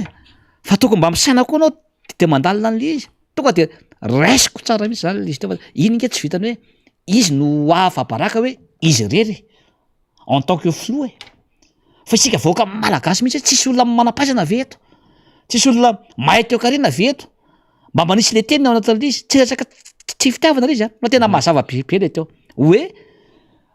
firenena ve ozy izy misy firenena mandroso 100 000 $ ny PIB produit intérieur brut. Mbola resantsika izay rehefa ve de misy firenena zay mahantra anisan'izany Madagasikara ambany 600 $, ny tsika ary mbola ambany 600 ka tokony tenenina izy 531 ka justement tokony tenenina 531 fa 600 tenenina monsieur le président 531 $ ny PIB tsika ambany de ambany zany de ny tiantenena zany de izao hoe izy lay zany no mikritika sy manitsy reo filoham-pirenena maro hoe samy manana ny PIB ny firenena ataoko tena tsotra le izy de azonareo vahoaka de malagasy hoe misy firenena zany tia manan-karena maro de tia firenena matra ambany ny PIB fa ny baril zany de maninona ozy izy no mitovy ny vidin'ny baril lavidina ao anatin'le izy. Ny tia tenenina am'ireny zany de zao hoe ohatra kaiky raha eto Madagasikara zany tsika de io ny prix an'ny gasoil, ny essence sy ny pétrole. Ny essence zao raisitsika 6 000 ariary latsaka zany ny litre. De ny tiantenena zany hoe raha hividy essence zany ianao de samihafa zany ny vidiny. Raha olona mpanan-karena zany de atao hoe 10 000 ariary fa ny olona sahirana zany de 6 000 ariary. Zay zany no tiantenena. Raha hividy vary zany ianao, raha vary gamakôlika io na vary mena de raha hividy zany le olona anankiray de raha olona sahirana de 500 ny kilao fa raha olona manan-karena de 300 zany ny prix ny ao anaty. Taiza misy an'izany raha tany monsieur le président mamenatra ke zany hoe misy prix na baril zany ohatra tonga atao kaikaiky prix na baril zao ohatra atao hoe 100 $ ny baril de rehefa vidy an'izay zany ianao de raha firenena manan-karena zany ianao de 100 $ no vidinao fa raha firenena matra zany ianao sady amin'ny Madagasikara de 53 zany ny baril vidinao anatin'le izy. Mampimengana izy sady manao fampitana an'le PIB izy. Maninona na ny PIB anao no ampitomboanao ny faripenan'le vahoaka malagasy no ampitomboanao, ny création de richesse no ataonao mba fampitomboana le production, le arena ho an'ny olona no tokony ataonao. De miakatra le apehibenao de afaka mividy ny baril ianao anatin'izany. Izy ny firenena amon'ny tenany ka hoe samihafa ny vokatra amidy ao anatin'le izy. Ohatra hoe misy mofo-dipaina anankiray zao de iza no mpivarotra izy na grossiste iza no amono antoka amin'le izy hoe vidina mofo-dipaina ray ohatra hoe 400 ariary. De rehefa olona maro izy de rehefa olona manakana izy de 400 ariary, fa raha olona sahira izy de 200 ariary. Iza mivarotra amono antoka an'izany e. Tena hoe za hoe fa nahoana tena mamenatra hoe no miteny akariary eny amin'ny tribune na Nations Unies ohatra an'izany e. Nefa ny sasany misy ministre eo directeur na cabinet ny présidence de zavatra ataony nefany amin'ny Facebook de manao selfie izy de iny no alefa ao anatin'le izy. Lasa vakansy no alenao izy de normal raha zavatra miteniteny foana tahaka reny ny filoham-pirenenantsika zany ao anatin'izany. Tena hoe za zany vorenao le izy de neta tena niondrika de kivy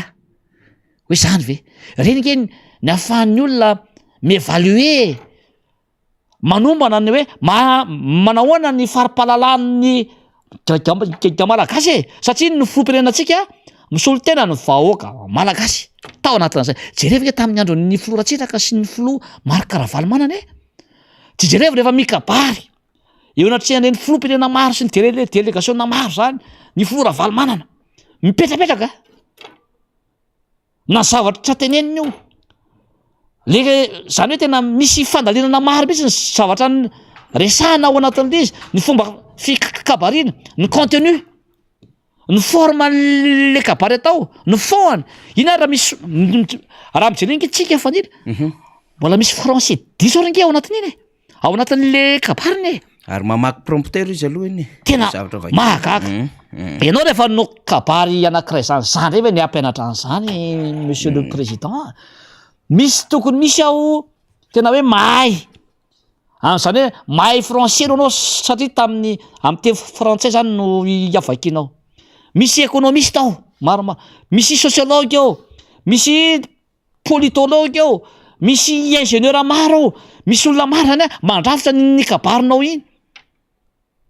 ao anatin'izay. Ary ianao rehefa andrafitra kabary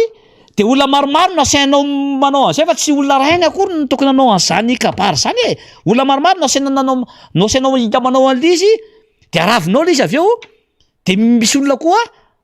mandravina an'izay de ianao koa afaka miteny ianao hoe zao no tiako tenenina ao anatin'le izy point par point. De le manao ny kabary no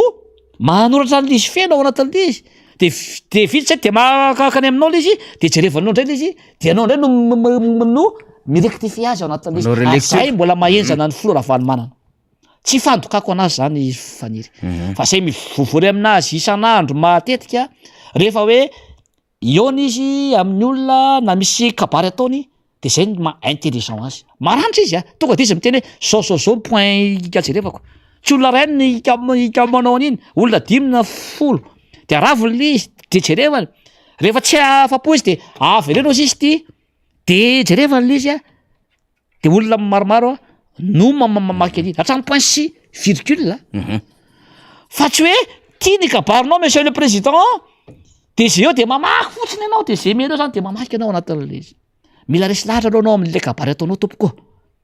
Mila mahafantatra anao ny réalité ny zava-misy eto amin'ny firenenao, ny besoin ny olona, ny filan'ny olona, ny aspiration an'ny olona, ary mila maîtriser anao zany hoe fifandraisana iraisam-pirenena, relation internationale. Mila hainao zany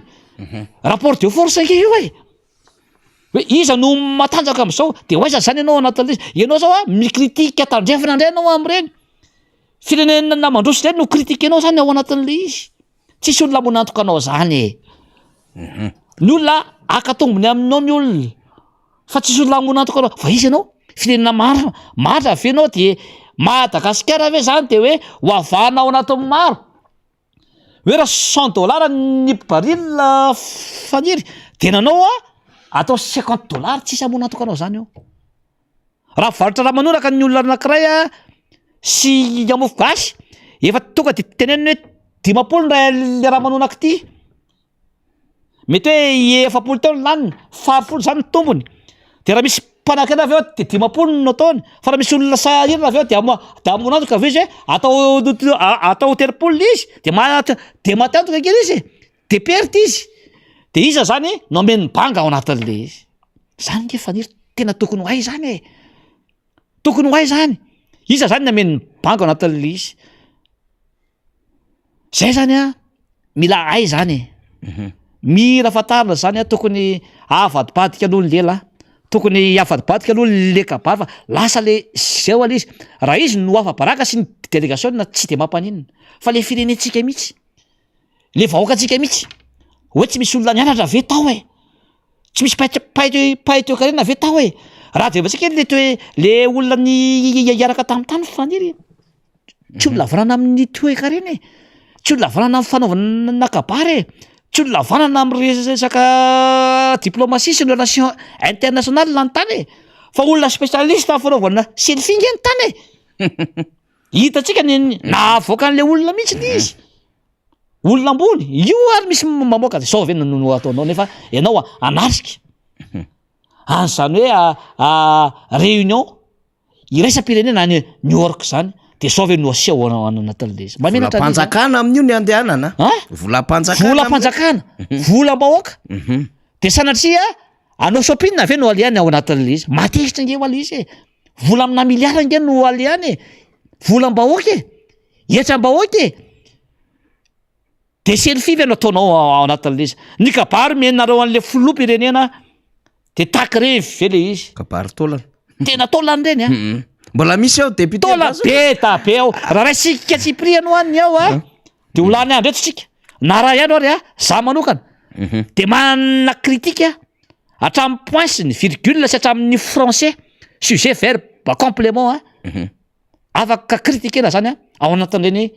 kabary eny mamenatra rangaly izy ohatra hoe firenentsika tsy misy olona maheto be da be nge ny olo mangeto rehefa tsena izy de olo consulté o ny économiste ny sociologue ny politologue ny olona manam-pahaizana de reny asaina manao an'le kabary de reny manao an'le fa olona ohatra iza loatra no asainao manao kabarinao andray matofilo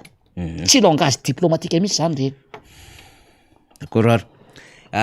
mbola toy izantsika le raharaha de zao ndray andefa sationy andray tsika mbola le kabary ihany io député de ny resaka andray izy momba ny jiro de ndo mba hoenotsika hoe ahoana ary momba fahenon'ny sehatry raisam-pirenena hoe fa nio-kevitra hoentin'ilay filoha eo amin'ny tribune Nations Unies zany satria zany ilahatrandry Joe Biden ilahatrandry Macron ilahatrandry Macky Sall ilahatra am'ireo filoham-pirenena rehetra manana tanjana eran-tany le filoham-pirenena malagasy de ndo mba hoenotsika ndray ny resaka momba ny lafin'ny jiro izy ndao ary Madagascar est un pays béni, car nous avons des ressources en eau pour des barrages hydrauliques, un taux d'ensoleillement très élevé pour des centrales solaires et surtout la puissance du vent pour des parcs éoliens. À l'heure actuelle, de nombreux pays font face à des problèmes énergétiques. Nous devons donc accélérer la production d'énergie renouvelable pour atteindre l'autonomie d'ici 5 ans. Nous projetons de doubler, voire tripler notre capacité de production. Mes chers homologues et frères, nous sommes en 2022 et il est malheureux de constater que l'Afrique est encore le continent où la majorité des familles vivent dans le noir et dans l'obscurité. Plus de 600 millions d'Africains, dont 85% des ménages malagasy, utilisent encore des bougies et du pétrole lampant pour éclairer leur foyer. Raison pour laquelle nous lançons une grande opération d'équiper la majorité des foyers malagasy des kits solaires d'ici la fin de l'année prochaine. Zany hoe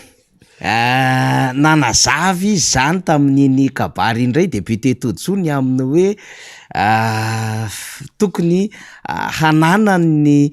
firenena atao anatin'ny continent africaine zany zay sehitry ny fanatontoloana ny resaka jiro zay ka ndresany fa ny enjato tapitrisa an'ireo vahoaka de mbola ao anatin'ny aizina tanteraka dans le noir de nresahany fa 5.20 isanjaton'ny malagasy ho izy dia mbola mampiasa labozia sy pétrole zany hoe 5.20 isanjato zany mampiasa jirama zay aloha marina zay amin'ny fanazava-kevitra zany fa eto am'izay le resahany manana le défi lehibe hozy izy de tena ho doublena ho triplena mihitsiny le défi ho an'ny Madagasikara zany ka 2024 sika zao amin'ny tramin'ny taona ho avy zany farany taona ho avy de tena orakofana tanteraka kit solaire i Madagasikara any zany le délestage vao tena afaka tanteraka vao tena hoe mazava tanteraka fa mahavarina anatin'izy resahantsika zay satria le délestage zany le mbola le mipipika ny jiro zany vao tena hoe ao anatin'ny hazavana tanteraka zany fa mahavarina anatin'izy député Todsoa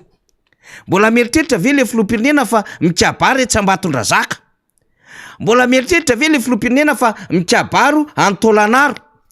na mikabaro any Ambovombeandroy na mikabary Etsavaradrano na mikabary Etsamandritsara na mikabary Etsibealana na mikabary any Ambilobe ka manao fampanantenana vaovao ndray fa hatramin'ny taona ho avy io farany taona ho avy le farany taona manko tsy afaka amin'ny mihitsiny dia orakotra jiro solaire le tanàna any amin'ny Nations Unies izy chef d'état premier ministre olona manana ny maha izy azy daholo matretre no mitondra an'le firenena any amin'ny misy azy no atrehany amin'io fa fampanantenana amin'ny endriny hafa zay mahazatra azy tahaka ny etsy amin'ny district hafa député Todsoa zay ndray ary ny taona manaraka resaka jiro ndray député Todsoa tena matsikaiko ala izy tena mampime jerenge niteny izy tamin'ny voalohany teo de niteny izy aty amin'ny farany de eo zany de efa hita hoe mifanipaka indray le teniny niteny izy tamin'ny voalohany hoe zay hita manana rano manana angovo manana rivotra manana ny anina rehetra zany ahafahana mitrandraka zany angovo mba azo fahazavana sy ny rano zany amin'ny alalan'ireny angovo zay atao ny rano reny rano maro isan-karazany reny zany tsika dia avy amin'ireny zany no taritana an'le angovo le herinaratra zany sy mba isotro rano kaiky madio zany ny olona indrindra fa ny herinaratra zany ao anatin'le fa ty amin'ny farany indray izy le miteny hoe orakofana kit solaire zany nge fidiny vidina fa nivelana nge zany fa le rivotra teneny éolienne iny eno de ava le solaire amin'ny masoandro eno de eo zany de mifanipaka ndray zany le teninao misy hazy anankiroa fotsiny teny teo telo de mifanipaka sady tena hoe zany tena ahoana ary zany anga de izy koa de tsy mamaky amin'le kabary hoe ahoana ty ny kit solaire zany fidinao any ivelany zany na iny fidinao any France io na vita sinoa io na inona io de reny no petaka ao anatin'le izy de mbola fampanantenana indray no menao mivoaka eo ary tsy vitanao le izy efa fôvy iny zay ny délestage hofoanany hoe 3 mois 6 mois rehefa eo zay efa taona mahery zao aizy zany rano iamadio hoan'ny olona de aizy zany eo anao no miteny hoe hitrandraka zay araraky ny rano anonaovana herinaratra sy ny karazany de ary indray anao titeny anao hoe ividy orakofana kit solaire mbola fampanantenana ihany no atao zany ao anatin'ny tsy eto tsy any mbola mampanantena foana de ny tena memeza ny sasany finna moa raha inay an'izany na orakofanao kity ara ny tanànanao hatramin'ny farany taona zay koa aloha mandahana hatramin'ny farany taona ndray osy kity eny année prochaine eny mba nasiny prochaine kely le izy fampanantenana nataony ary teo be da be no tsy vita mifatorandray vavany de ampanantena zavatra hafa ndray zany ianao neo ary tsy vitanao firy de mampanantena ndray zany ianao anatin'le izy nge ny zavatra teny ianao mifanipaka tsy misy avaratra hitrandraka an'le arena le zava-misy ve anao sy ny rano nanaovana an'le herinaratra sy ny rivotra nefa ianao anavatra ianao kitsolerana no teneninao zany ao anatin'zay fa izy zany ohatrany tsisy préparation mihitsy le kabary zay nataoko hoe incompétent le izy tena hoe misy an'le incompétence zany ao anatin'io ty fitondrany ty sady tsy hitany hoe tsy mahay nareo fa sady manodikodina ny arem-pirenenareo tsy manana viny anareo anatin'le de jerevy nge faniry IOM foana no resahana ao anatin'le ao anatin'le kabary kokoa moa zay IOM foana nge nyresahana hatram'izay fa voavina indray izy voaniova PEM indray nefa izy nilaza atao amin'le kabaryn'io hoe efa ela zay no namona volan'le PEM nefa voaingana izy nanao an'le PEM ty ka le PM raha mbola tsy miprésente mbola vo atelier no atao nefa mandanao rehefa ifarana brouillon zany iny resahany iny efa ifarana ianao nefa le IOM sy PEM iny projet de société zay zany tena ohatsy hoe mahagaga mihitsy zany tena mezan'ny olona tsika zay nge no mahatonga atsika tsisy financement hoe firy zany ho hitantsika ntsony am'izao hoe tsy misy fa jerevan'ny olona fotsiny zao nge anao raha ny amin'ny ministérany midiny ro bine tsisy satria tsy manana vina matipaika zany isika ao anatin'le zao nge anao vao ambola vola PEM efa mambolana tsisy anao ny ao nefa iny le projet de société atao anatin'le izy de hovaina foana le anarana IOM de PEM ianao efa nytenentsika teo zany raha hitondra firenena zany ianao alohan'ny maheo anao de efa manana an'le projet de société mazavy ianao hoe ty nitetako ny firenena de vo eo anao de manatanteraka nininy zany ianao de manampy anao zany ny hafa ao anatin'zay zay nge no tokony atao hoe fa tsy ao anatin'le tena le mandanao sy fafarana ny mandanao zay anao vamorona projet de société efa tokony évaluation no omenao zay fa sao anao vo élaboré ozy élaboré élaboration skay élaboré ozy sany koa no miteny élaboré le PEM izy zao zay vao miélaboré stratégie sao zao izy voanao voamolavolany dikany hoe élaboré voamolavola mezan'ny olo tsika raha tena mezan'ny olo tsika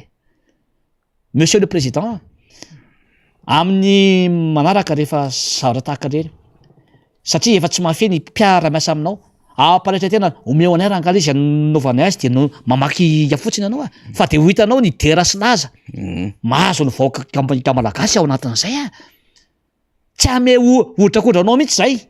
amin'ny zavatra tahaka reny satria le firenentsika mihitsy nge no voasososo hoe tena tsy maninina le gasy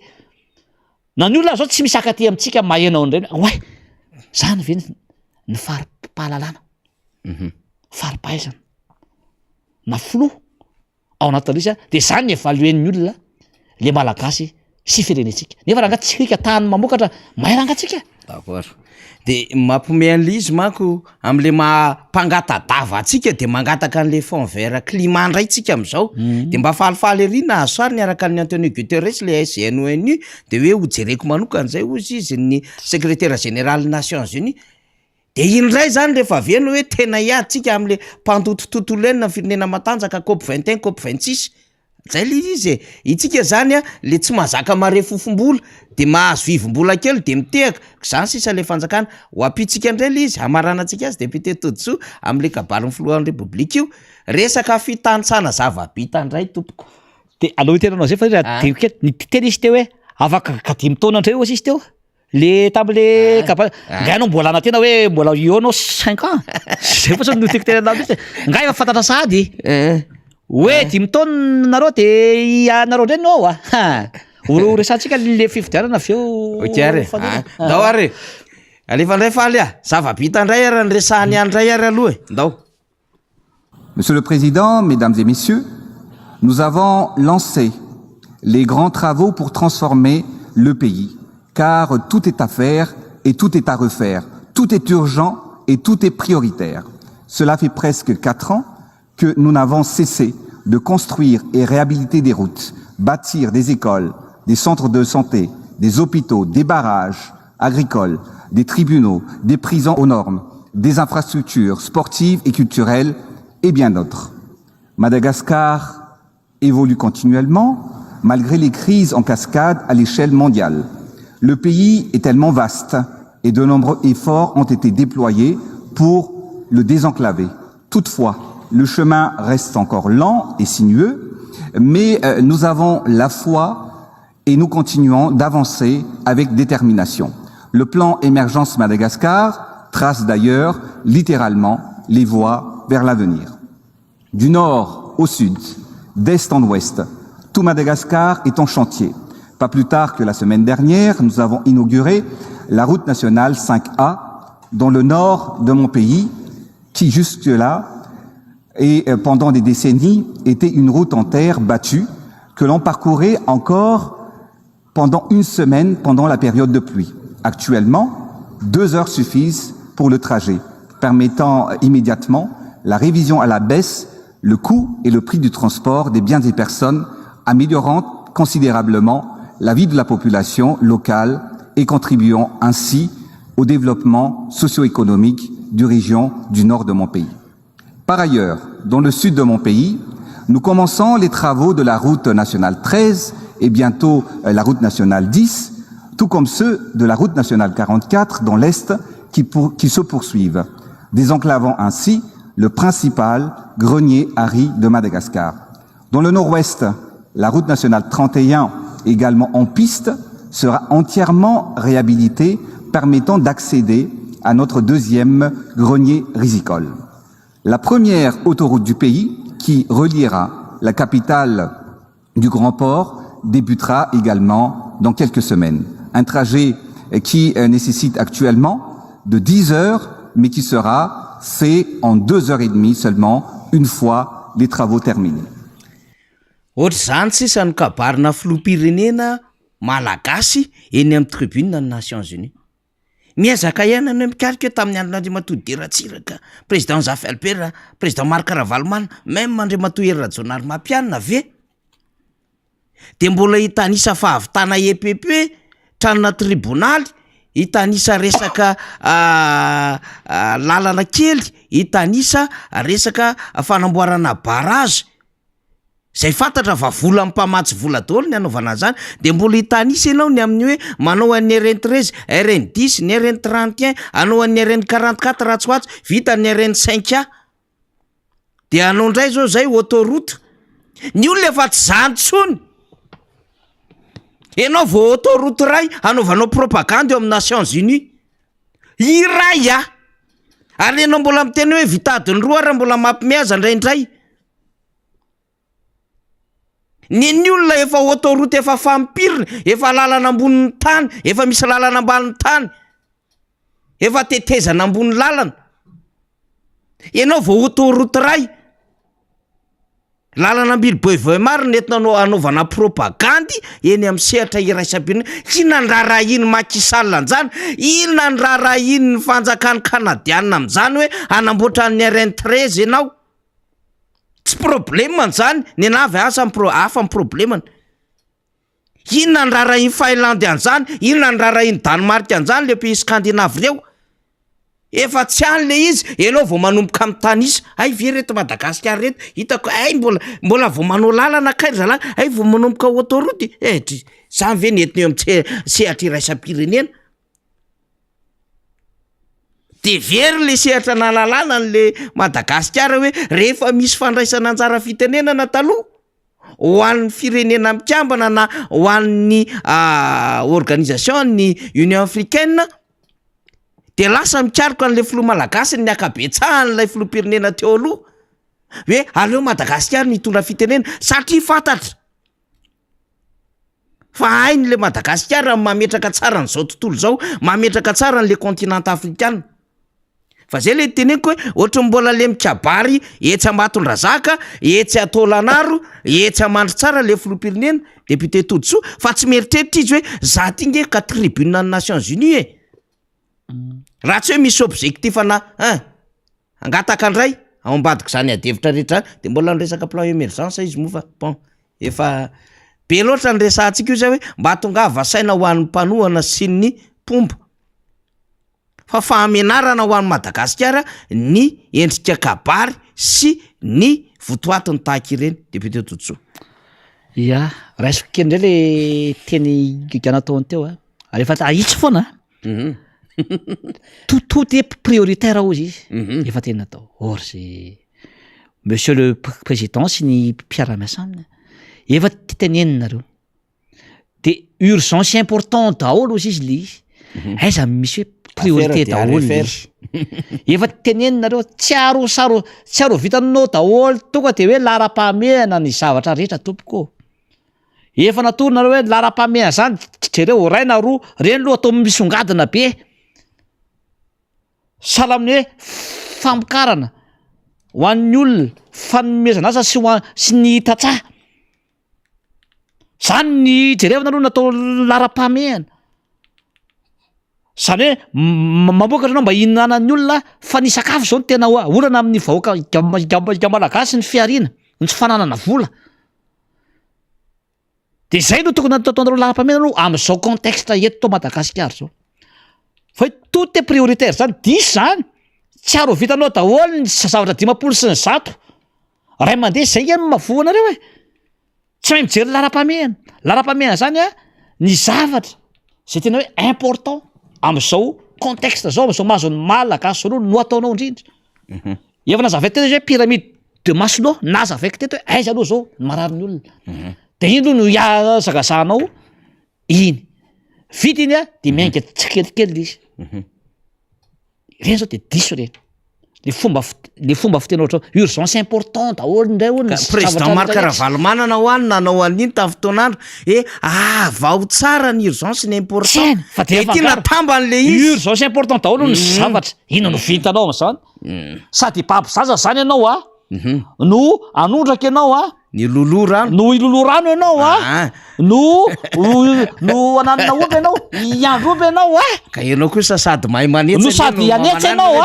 zay le hoe disy iny hoe tout est prioritaire ary zavatra rehetra de tsy urgence important daholo fa misy natao hoe urgent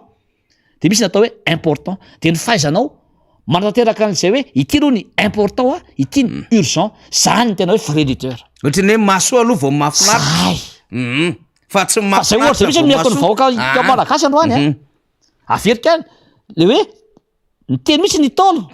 zay tena tsy nianatra fa manam-pahendrena ary mandalina kokoa noho nareo hoe tsy mety raha sady mifofotra no mively vy zay indrindra de tout est prioritaire ozy izy devant le filoham-pirenena sy Nations Unies de averiko tsy tsara lena izy vita ave zany hoe tout est prioritaire zany sady mibaby ianao no matsaky ianao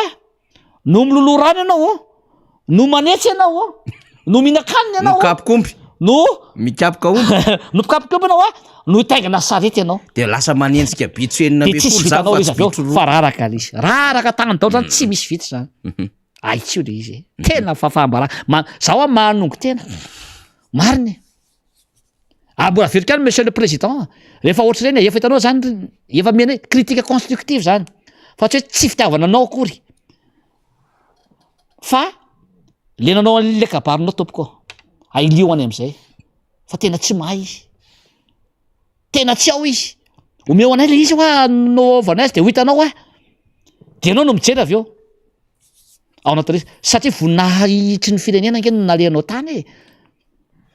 volam-panjakana nge no naleanao tany volam-bahoaka sy ny délégation-nanao lalany fatany zao le izy enatra no azotsika zany tao anatin'ireny ary manarak'izay koa fanery de zao inona mihitsy ny rarahin'ny olona an'zany inona ny rarahin'ny filoha frantsay sy ny filoha amerikanina an'zany ny zava-bitanao eto Madagasikara manao propagande ndray izy hoe navita an'izao route nationale nefa tsy any mpifidy fa ngany mifidy eno ny électeranao te Madagasikara anao no miteny an'ireny iresaka amin'ny vahoaka aty anao fa rehefa tiako anao manao reny horan'ny olona ianao ao anatin'izay ary tiako tena am'izay kamany de sady mamaly anazy le tenin'ny misy filoham-pirenena africaine zay ny technicien mba aseho le izy Robert Mugabe ny mamelesa ary marina le izy le tia nytenenina teo zany hoe zay nanao sekoly nanao hôpital nanao baraza nanao iny de vakiko tsara le izy hoentina ampisainana tompoko ozy izy Mugabe ty filoha izy ny filoha anisan'ny tena naharitra indrindra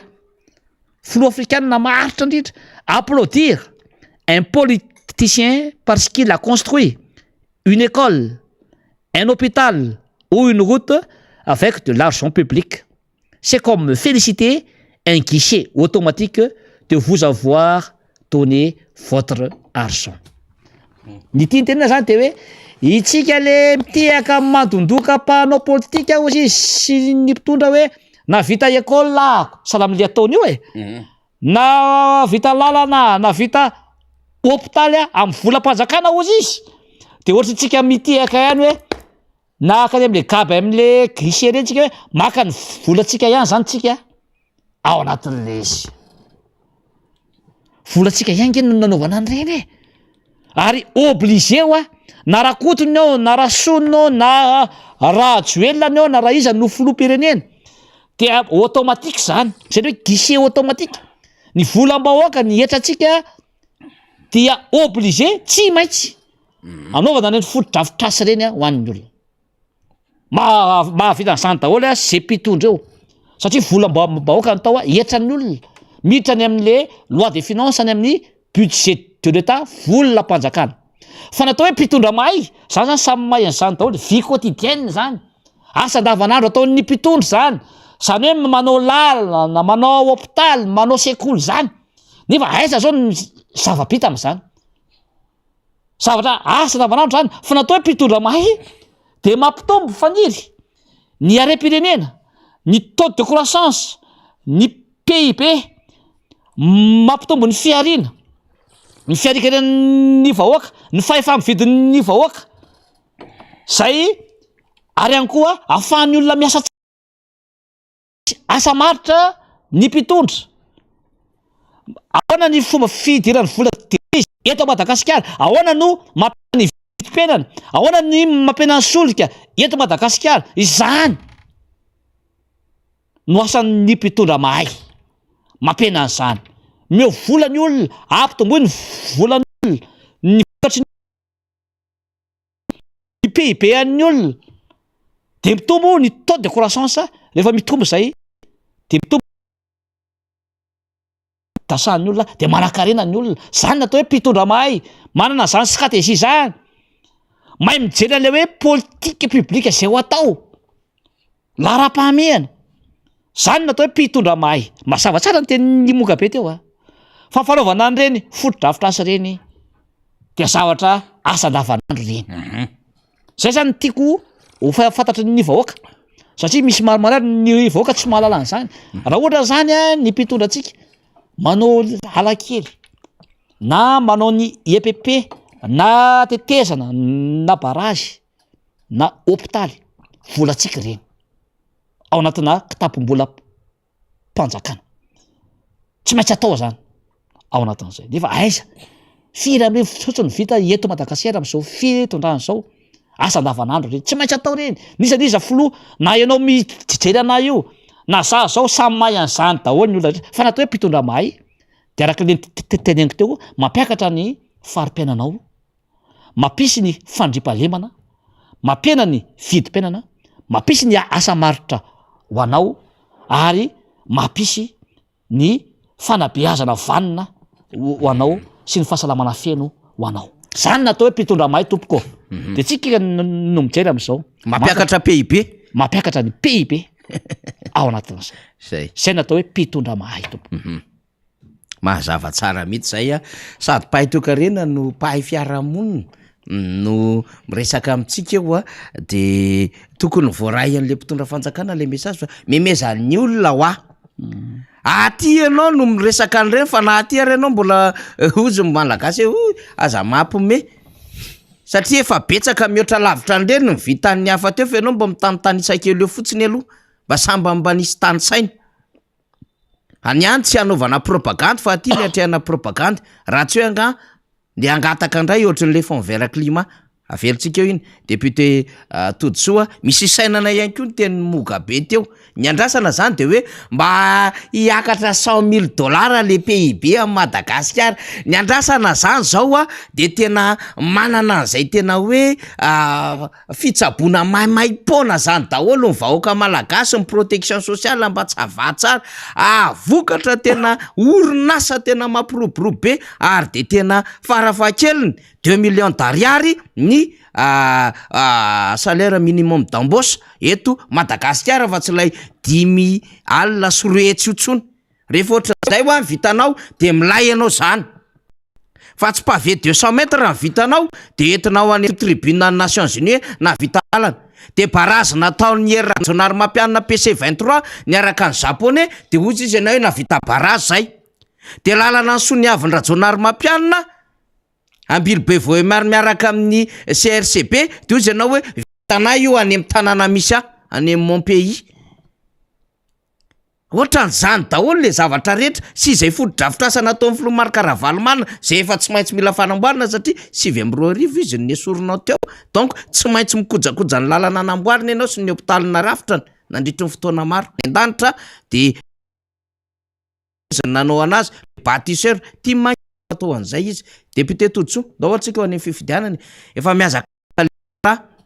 le Ramsey manodidina azy koa ohatra ny efa fifidianana daholo ny ao anatin'ny sainy zareo. Aleo mba ho asitsika resaka ihany ty resaka liste électorale, jugement supplétif resaka mahakasika indrindra ny karapanondrom-pirenena sy ny sisa sy ny sisa. 13 tapitrisa no ezahany hotratrarina oziny sy ny vahoaka ifidy.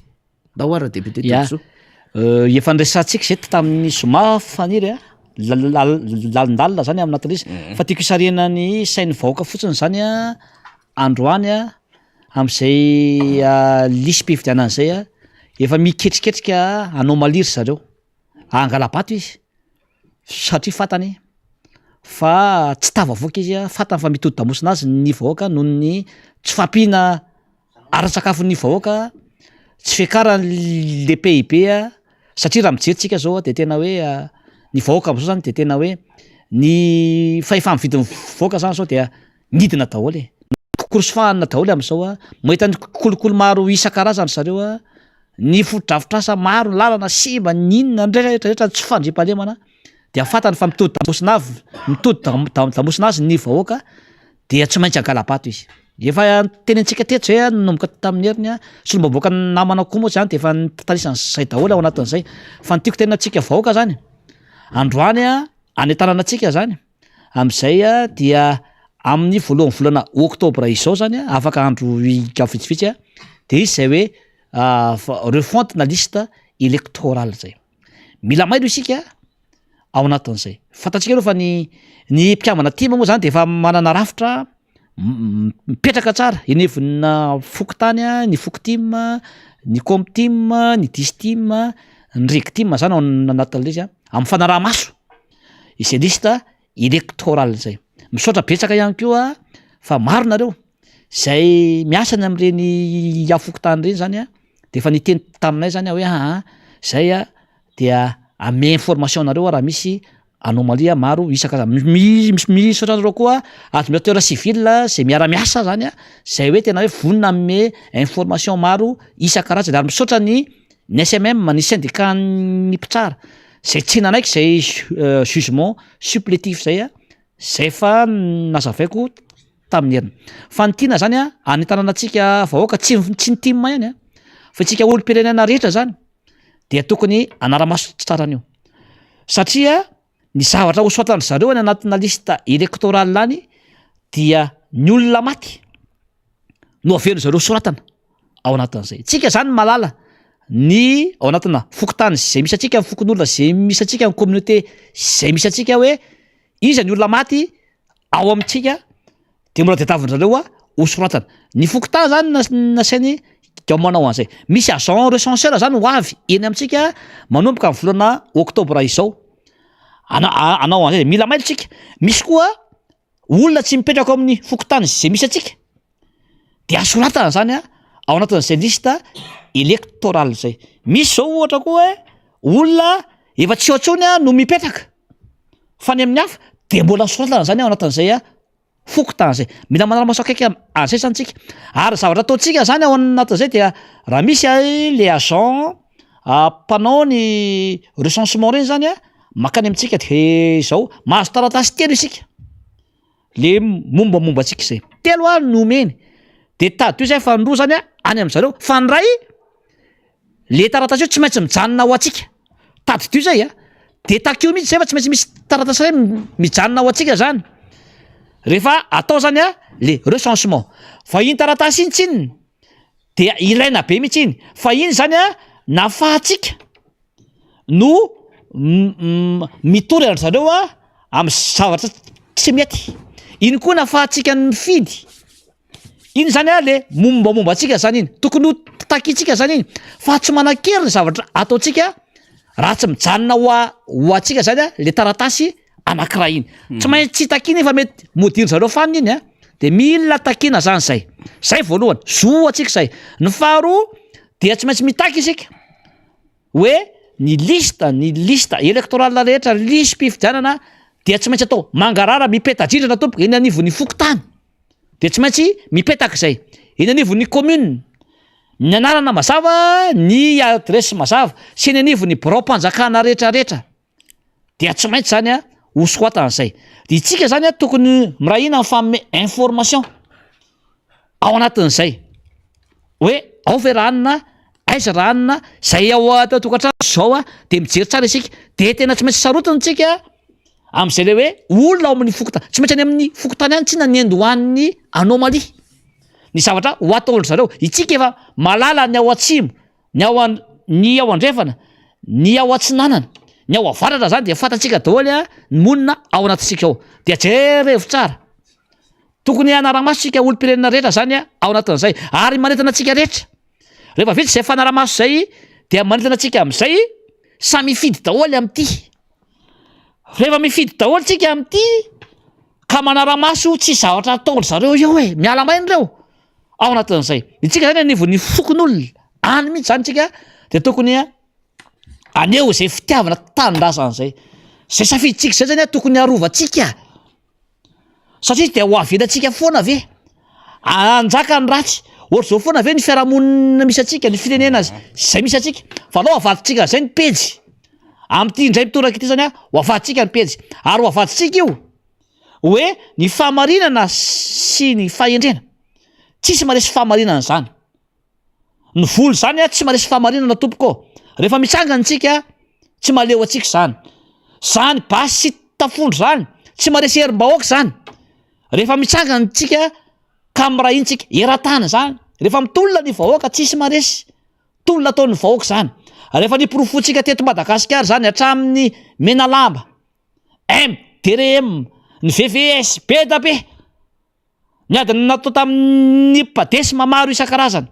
fa nandresy foana ny fitiava-tanindrazana ny tolona zay nataotsika hatramin'ny 75 91 de 2002 maro isan-karazany de tsisy maresy zany herim-bahoaka zany ka eto zany tsika de tokony aro ny safiditsika ary ijery tsara an'izay averika any a rehefa ho avy zany le agent le manao recensement antsika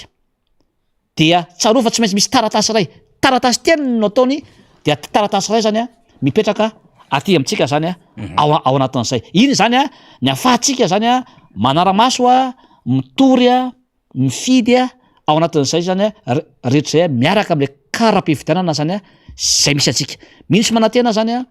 fa anao anakandriamaso isika am'ty indray mitoraka ity satria efa mafy ny mazo atsika vahoaka am'izao fotoana zao a andao anaramaso tsara tsika irahintsika iaraha-iombony isika fa mitena anareo aho fa rehefa ao amitsika zay a dia tsy maintsy tsy mandresitsika mandresa ny fahamarinana satria efa tena tafa oatra loatra ny fahantrano ny fanodikodonana maro isan-karazany ny are-pirenentsika fa ataotsika iaro ijoro a iaro zany safiditsika zany a iaro ny tanindrazantsika fa rehefa ao amitsika zay a dia minoa ianareo fa mandroso ty fireneny ty a ary adampinaritra ny vahoaka malagasy rehetra zay piraira amitsika malagasy eny ary eto am'izay zany tsika le 10 minitra ny todisoa lay mandray an'le taratasy stylo araka ny fahafantarantsika azy de inona moa zany de hoe tsotra fo sady mazava le TFM zany ka mivadika am'izay izy eto tsy député todisoa tsony eto fa professeur todisoa Andriamampandry mpampianatra pikaroka mpampanatra zany dia mialatsiny a monsieur le député ny resaka PIB satria ny resaka PIB anao teo de aleo resahana avoaka hoe inona moa ty PIB ty na hoe produit intérieur brut tamin'ny heriny a de nantany resaka roa managerial de misy PODC tadidinao tsara izy zany organisation direction contrôle tsika hoa mianatra lesona de efa samynazo an'iny lesona iny daholo zay nge le fanjakana hoa tokony eny eto satria eto za misy fampianarana mamaim-pona zany koa ma MBS radio madahatsika anatin'ny miara-manonja zany mizara maimaipontsika ary mitaiza vahoaka tsika de betsaka nareo mieno any ambadika any satria azonahako ndre député Tojo za zao faly be mihitsy hoe mitarika anao ny mpitondra tricycle bajaja any Tomasina miaraka ny radio kely miaraka amin'ny telefônina kely sady miasa de anaova koko foana mare nareo am'izao fotoana zao naiza de misy mpianatra ihany koa maromaro ny resaka tamiko hoe tena mila atao boky mihitsy ny reny mila alaina daholo le TFM isaky le zomany misy any député Tojo reny de adikany tsikelikely fa misy tsara ka le izy tsara be daholo zay finiavantsika zay ka eto député Tojo PIB inona marina moa ty PIB ty produit intérieur brut satria ity no azo lazaina fa tondrona tarehy marika handrefesana tanjaka ara-toekarenana na firenena iray fa ianao no tena afaka nazava azy bebebe koa daholo tompoko ya TFM moa zany ty teny fosy mazava raha iazavana zany koro lava be mihitsy zany faniry ary ataoko hoe tsy latsaky ny 25 page 50 page raha PIB fotsiny ny resahana zany ao anatin'izay fa amitinana azy zany satria nivoaka malagasy tsy ary nandalo université daholo ao anatin'izay dia ny PIB zany ny fanavana azy dia produit intérieur brut zany hoe tondro zotry io tarehy marika ara-toekarena afahana zany mandrefy ny famokarana ara-toekarena zany ny olona ao anatina firenena anankiray izay zany ny ataoko hoe tena hoe famaritana zany ty PIB ty ny PIB zany dia azo refesina izy zany azo quantifiena izy na jerena zany amin'ny alalan'ny atao hoe agent économique ny agent économique zany de ny gamenazy ny olona ao atokantrano ny orinasa entreprise ary koa zany ny administration publique zany no ijerevanao an'izay ny ijerevanao an'ilay zany zao dia ny teny zao ohatra teo hoe misy PIB 100 000 $, misy zany arakaraka le toekarena le fatanjahany toekarena le firenena zany zao misy ohatra kaiky zao io no évaluena zany na hoe anomanana zany le PIB ny firenena tsirairay avy ny Madagasikara zao eo amin'ny 531 eo zao io zao izy ny dia zao dia 531 reo zao ny PIB ny firenena afrikana resin'ny Togo zao tsika ny azo 1075 resin'ny Burkina Faso tsika jerege any akaiky ny farantsika ao anatin'izy io io Madagasikara zao 531 hitanao fa tena aiko akandrona misy izy afaniry io zao de juste zany i Mozambique zany zao no aorinantsika de Taniady Somalia de Soudan zany sy Burundi zany ao anatin'izy de ity zany dia ny PIB koa zany ao anatin'izay dia anisany hoe activité économique zany izy afana zany mijery ihany koa ny atao hoe taux de croissance afana mievaluer ny taux de croissance izy zany hoe ny PIB tamin'ny taona lasa sy amin'ny ankehitriny zany no afahantsika zany ny mijery firy ny taux de croissance zany ny firenena anankiray karaha tiana zany hoe anakarena ny ponina ao amin'ny faniry de tsy maintsy ty PIB ty zany no ampiakarina ahoana ny fomba ampiakarana zany ny fomba anampiakarana ny PIB zany ny produit intérieur brut zany de ny hoe ahoana zany ny fomba amokarana mba ho lasa arena ho an'ny olona zany le activité le asa zay ataony de tsy maintsy ataonao zany de tsy maintsy mijery zany ny mpitondra fanjakana ny famoronana asa izany hoe amoraina zany ny famoronana asa ho an'ny tanora ho an'ny olona tsy maintsy ampina ny tatsaha amin'ny famokarana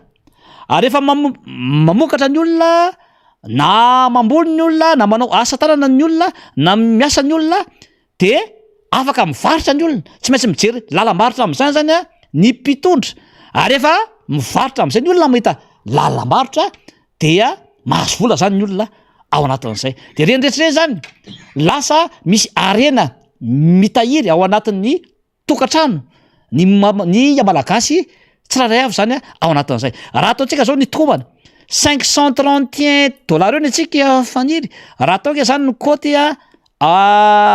$531 isa-taona eo amin'ny 2 millions ariary eo zany isa-taona zany raha atao zany ny kajy ny akamaroan'ny majorité azon'ny vahoaka malagasy am'izao fotoana zao raha atao isam-bolana zany de eo amin'ny 173 ariary 63 000 ariary eo zany isam-bolana no azo ny malagasy ny menazy anankiray hitantsika am'zay hoe inona ny vidany 163 000 ariary isam-bolana ho an'ny olona anankiray raha oharina amin'ny vidim-piainana zany a raha oharina amin'ny ekolasin-janany ny ofatranony ny sakafo hoaniny raha marary izy ny adidy eo amin'ny fiarahamonina zany ao anatin'izay zay zany a no tonga natao hoe mahantra zany a le firenena anankiray raha ijery firenena anankiray zany tsika de jerevana zany a voalohany de hoe manahoana ny PIB an'ny olona ao aminy de iny zany tonga de hitarafanao hoe firenena mahantra ty a na firenena mandroso zany ty ka zay zany a ny fiany de ny PIB zany de anisany hitarafana ny firenena anankiray ny marjefy ara-toekarena anankiray zany a ity PIB ty zany a zany hoe jerevana zany le hoe production de richesse na le famokarana mampanankarena mba miteraka zany a arena ho an'le olona anankiray ao atokantrano zany a ao anatin'izay de rehefa miakatra zany io tsy maintsy atao zany zay karan'io de rehefa miakatra zany io PIB io a de miakatra ny fahefa-mifidin'ny olona rehefa miakatra zany fahefa-mifidin'ny olona de miakatra miaraka am'izay ny taux de croissance de rehefa miakatra zay a dia mandrosy ny firenetsika ao anatin'izay a rehetra ny fiaina zany dia mila miasika mila mamokatra mila amoray ny mpitondra zay a mila mitady lalam-barotra ny mpitondra ao anatin'izay a de mila mena asa matra zany ny olona ao anatin'izay a rehetra zay genial sady mamara antsika député Todjofa efa ao koa ny namana sasany zay anio hevitra eto amin'ny fandarantsika misy vaovao arotsantsika ihany koa rehefa aveo a de manaraka andray io miaraka amin'ny député Todjoa ny fotoana mandeha mbola miandra mpianatra ny sehatra rehetrarehetra ny député de makasitraka anao ny fandarana ya de makasitraka atsika iadiny ro lasaka kely fotsiny tsika androa ny faniry somary elaela androa satria goavana be le commentaire zay tsy maintsy nataontsika amin'ny resaka raharam-pirenena sy ny dian'ny filoha sy ny zava-misy zany a teny anivon'ny fiarahamonina ka dia makasitraka atsika rehetra mbola misy vahiny mahafatrapoa anankiroa ao a de mino sy manantena fa mbola anaraka izay a hatramin'ny farana zany a isika vahoaka rehetra dia mirary soa sy fahombiazana ho an'ny malagasy rehetra tsy trakanavaka tompoko eny ary de misaotra ny solombam-baoaka Todjoatsika misy vaovao rentsika moa ny Kongo any de mbola manamarina ny vaovao samihafa tsika va ny Kongo any fa ny etsy amin'ny Tobo Ratsimandrava mikasika ny Stanley Ramarivelo dia mbola eo mpiandrasana koa tsika am'izao fotoana zao hoe hoatsony Stanley dia hoadiadina de inona ny fivoarana izy voaja ve le 27 ora zany rehetrarehetra zany zasika fa ny namana samihafa moa zany dia efa eny antoerana avokoa raha ny fampitatsary ya de hitatsika efa io député fetra io Arfina io Clémence Mahelanto Manandafy fotsitsotsy Fernand Selo araka ny tamsary zany zay resahantsika am'izay zany miara manotrona an'lay tovolahy lanceur d'alerte zany ato izy somary maromaro ry Tati Jesse ry Jean-Claude ry Fanny Rakotoson gentil madolo zany hitatsika eto aloha zany de atondray miverina ry Arfina zany député fetra ry Fernand ry Malama ry fotsitsotsy maromaro zany zay hitatsika mifandrimbona makahery an Stanley Ramarivelo zany ao anatin'izao zavatra zay hampietsona azy izao fa io marain'io de ny tafa tamin'ny mpanao gazety ny reniny Stanley Ramarivelo mahakasika indrindra ity fihetsoana ny zanany ity eny amin'ny Toby Ratsimandrava de hoenotsika aloha zay fa niokevitry ny reniny Stanley Ramarivelo zay mahakasika ho isika izao zavatra mitrangy izao de rehefa aveo indray tsika miverina ao tanaty mifandara ndahoara namana teknisianina faly kono reniny Stanley Ramarivelo izay misapostrat ny Stanley ny zava-misy zany dia afatomany alarobia atoandro dia miantsany zanako hoe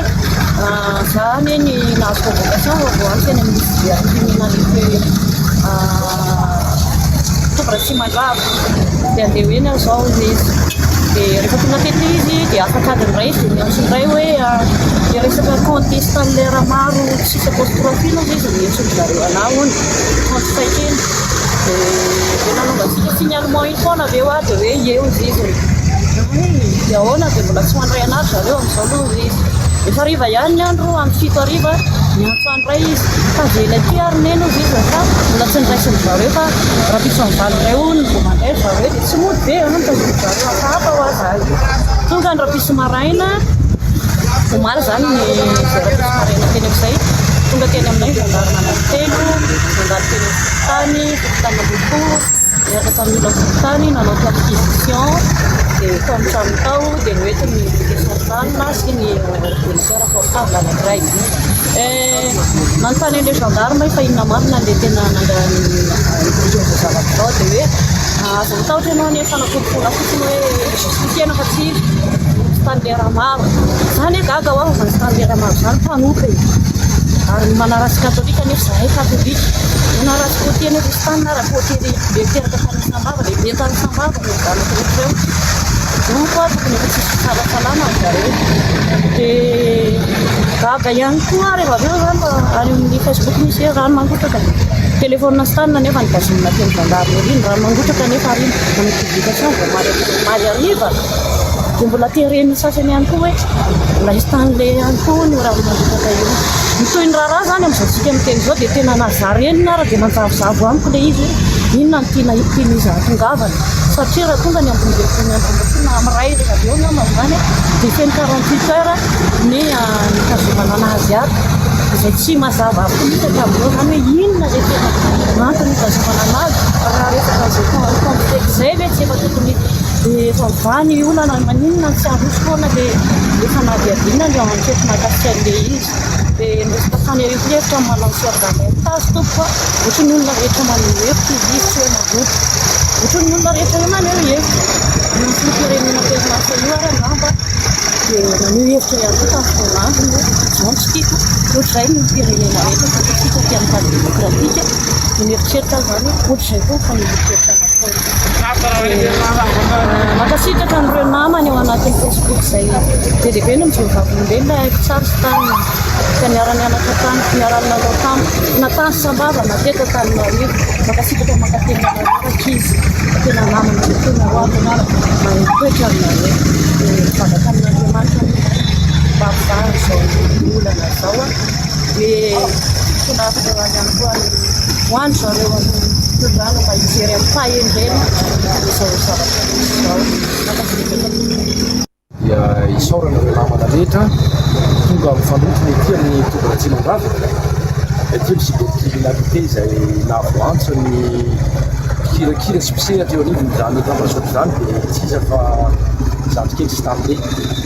ny antony dia mampametram-panontaniana tany ny fomba fiasa sy ny fanaovana fitaovana ny fampirenena misy le criminalité ary raha fitsarana ny ankapobeny rehefa ny olona tsy mitovy hevitra amin'ny mpitondra na ny olona izay tsy ao anatin'ny fitondrana fa tena fanoherana no maneho hevitra ny fanontaniana faharoa mipetraka dia ny hoe fomba ny antsoina n'izany ray-tanindrazana zany nametraka fitoriana ny amin'ny fisandohana ny conteneur amin'ny fahalalana azy sy amin'ny vaovao satria ity ny tenanay zao ity ny fianakaviana vadiny andreniny sy ireo namana maro ary mifanatrikety zay sy namana mahery lankona ataoko hoe namana satria samy paraitan-drazana na samy hafa ara ny frehany fa misy ny hevitra iraisana sy joroana mba hiadivana mitsirarina anisany fa hijoroana amin'ny rahalahy ety sy ny namana hafa ao ambadika rehetra hoe maninona ny rehefa olona tsy mitovy hevitra na tsy mpiaradia aminareo dia aingana be mihitsy zany fiantsoana ety amin'ny fitsarana zany aingana be ny fideferena azy any amin'ny parquet sy ny sanatry n'izany fandefasana ny amponja ny malagasy paraitan-drazana zay ny anankiray dia ny faharoa ndray dia misy lay atao hoe fitandilana fitokilanana 2 poids 2 mesure ao anatin'izay fitretena lay raha nametraka fitoriana ny tao anivon'ity Madagasikara fa nisandohana ny anaran'ny président Ravalomanana dia nisy ny alatsony hatramin'izao tsika miteny zao darantsika vahoaka ny mamaly todika aminareo mpitondra fanjakana mahefa raha tena mahefa mariny ianareo maninona ny tsy mitoy ny fanontaniana teraka tamin'ny voalohany fa maninona ny tsy misy suite rehefa izahay aty amin'ny fanoherana na miara-dia président Ravalomanana tsy voatery izay irery ny mpanohatra fa misy ny olontsika zay mety tsy miandany na mipitro na amin'ny aty amin'ny fanoherana fa maninona rehefa irery nametraka nefa miariary be mihitsy zany fa ny mazomana fanaovana tsinitsinina rehetrarehetra indrindra teny fanoherana fa tsy mihetsika nareo université de criminalité na nivon'ny polisy io na dia nivon'ny gendarme ka dia mitodika aminareo zay raisy nandraiky tsareo tsy mety tsy ary tsy azo ekena tsy azo ekena ny zavatra toy zao ary mitandreny tsika rehetra mety pitikafo kely tahaka zao miteraka korotana eto amin'ny firenena zay tsisy maniry korotana mboly matombo le izany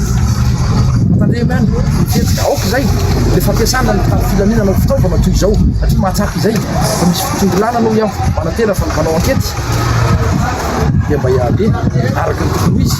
tsy amizana mitsivihilo iateo fa mpitovondrehetra eo amin'ny teandalanina ya hitantsika tamin'ny fanehoan-kevitra antsary teo zany a zay nisy feo ny reny nisy Stanley Ramarvelo zay nitantara ny fomba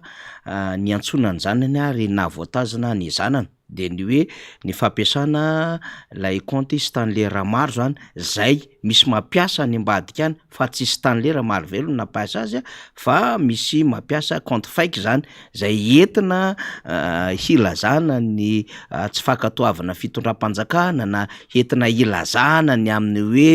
fampedina foko sy andrangitan'olona amin'ny filazana ihany koa ny hoe mpanohana filoha Marc Ravalomanana kanefa tsy izay ny tena tanjon'izy ireo zany fa nitondra fandrangitana zany dia izy efa tratran'izay fisandohana ny compte-n'izay indray zany no voantso amin'izao fotoana izao de mbola miandry izay tena hoe fiafaranty adevitra isitsika eny atoerana ihany koa reo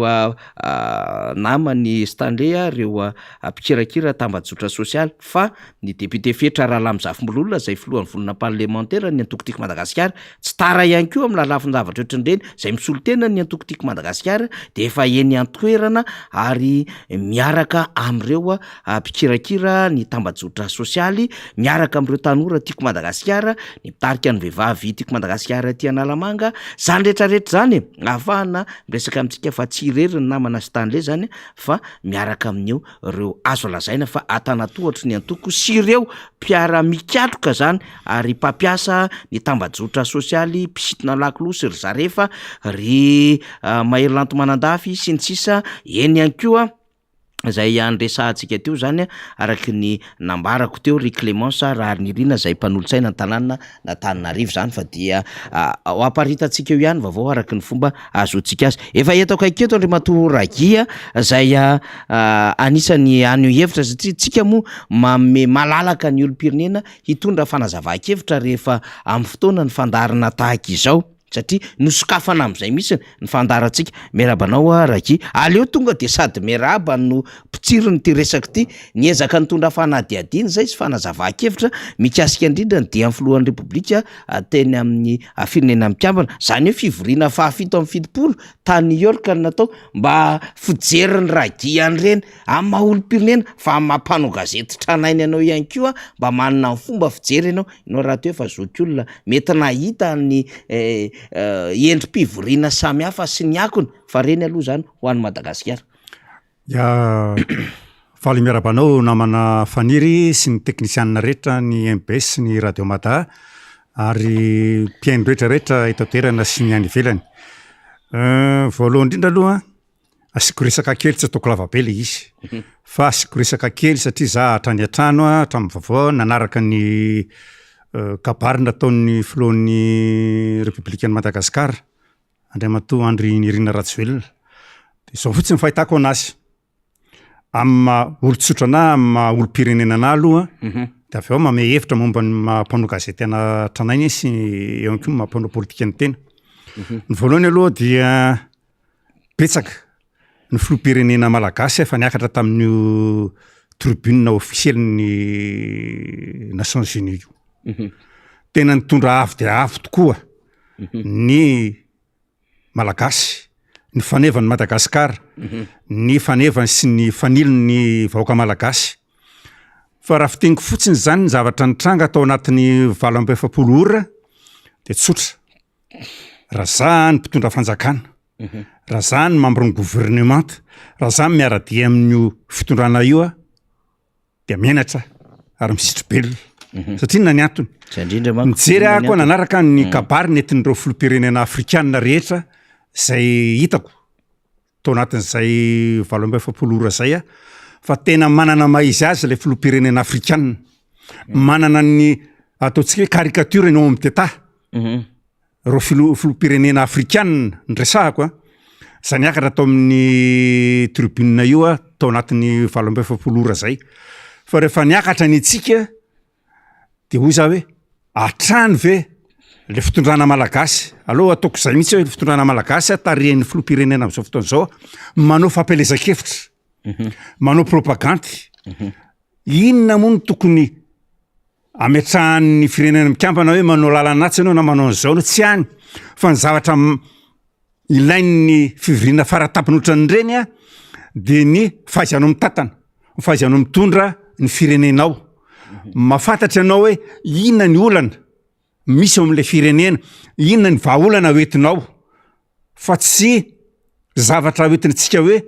rendrarendra na oeraoera izy ny fitenin'ny mahazatra, fa ny ilain'ny firenena mikambana, ilain'ireo firenena matanjaka rehetra na firenena afrikanina hoe inona ny zavatra ampatena misongadina sy tsara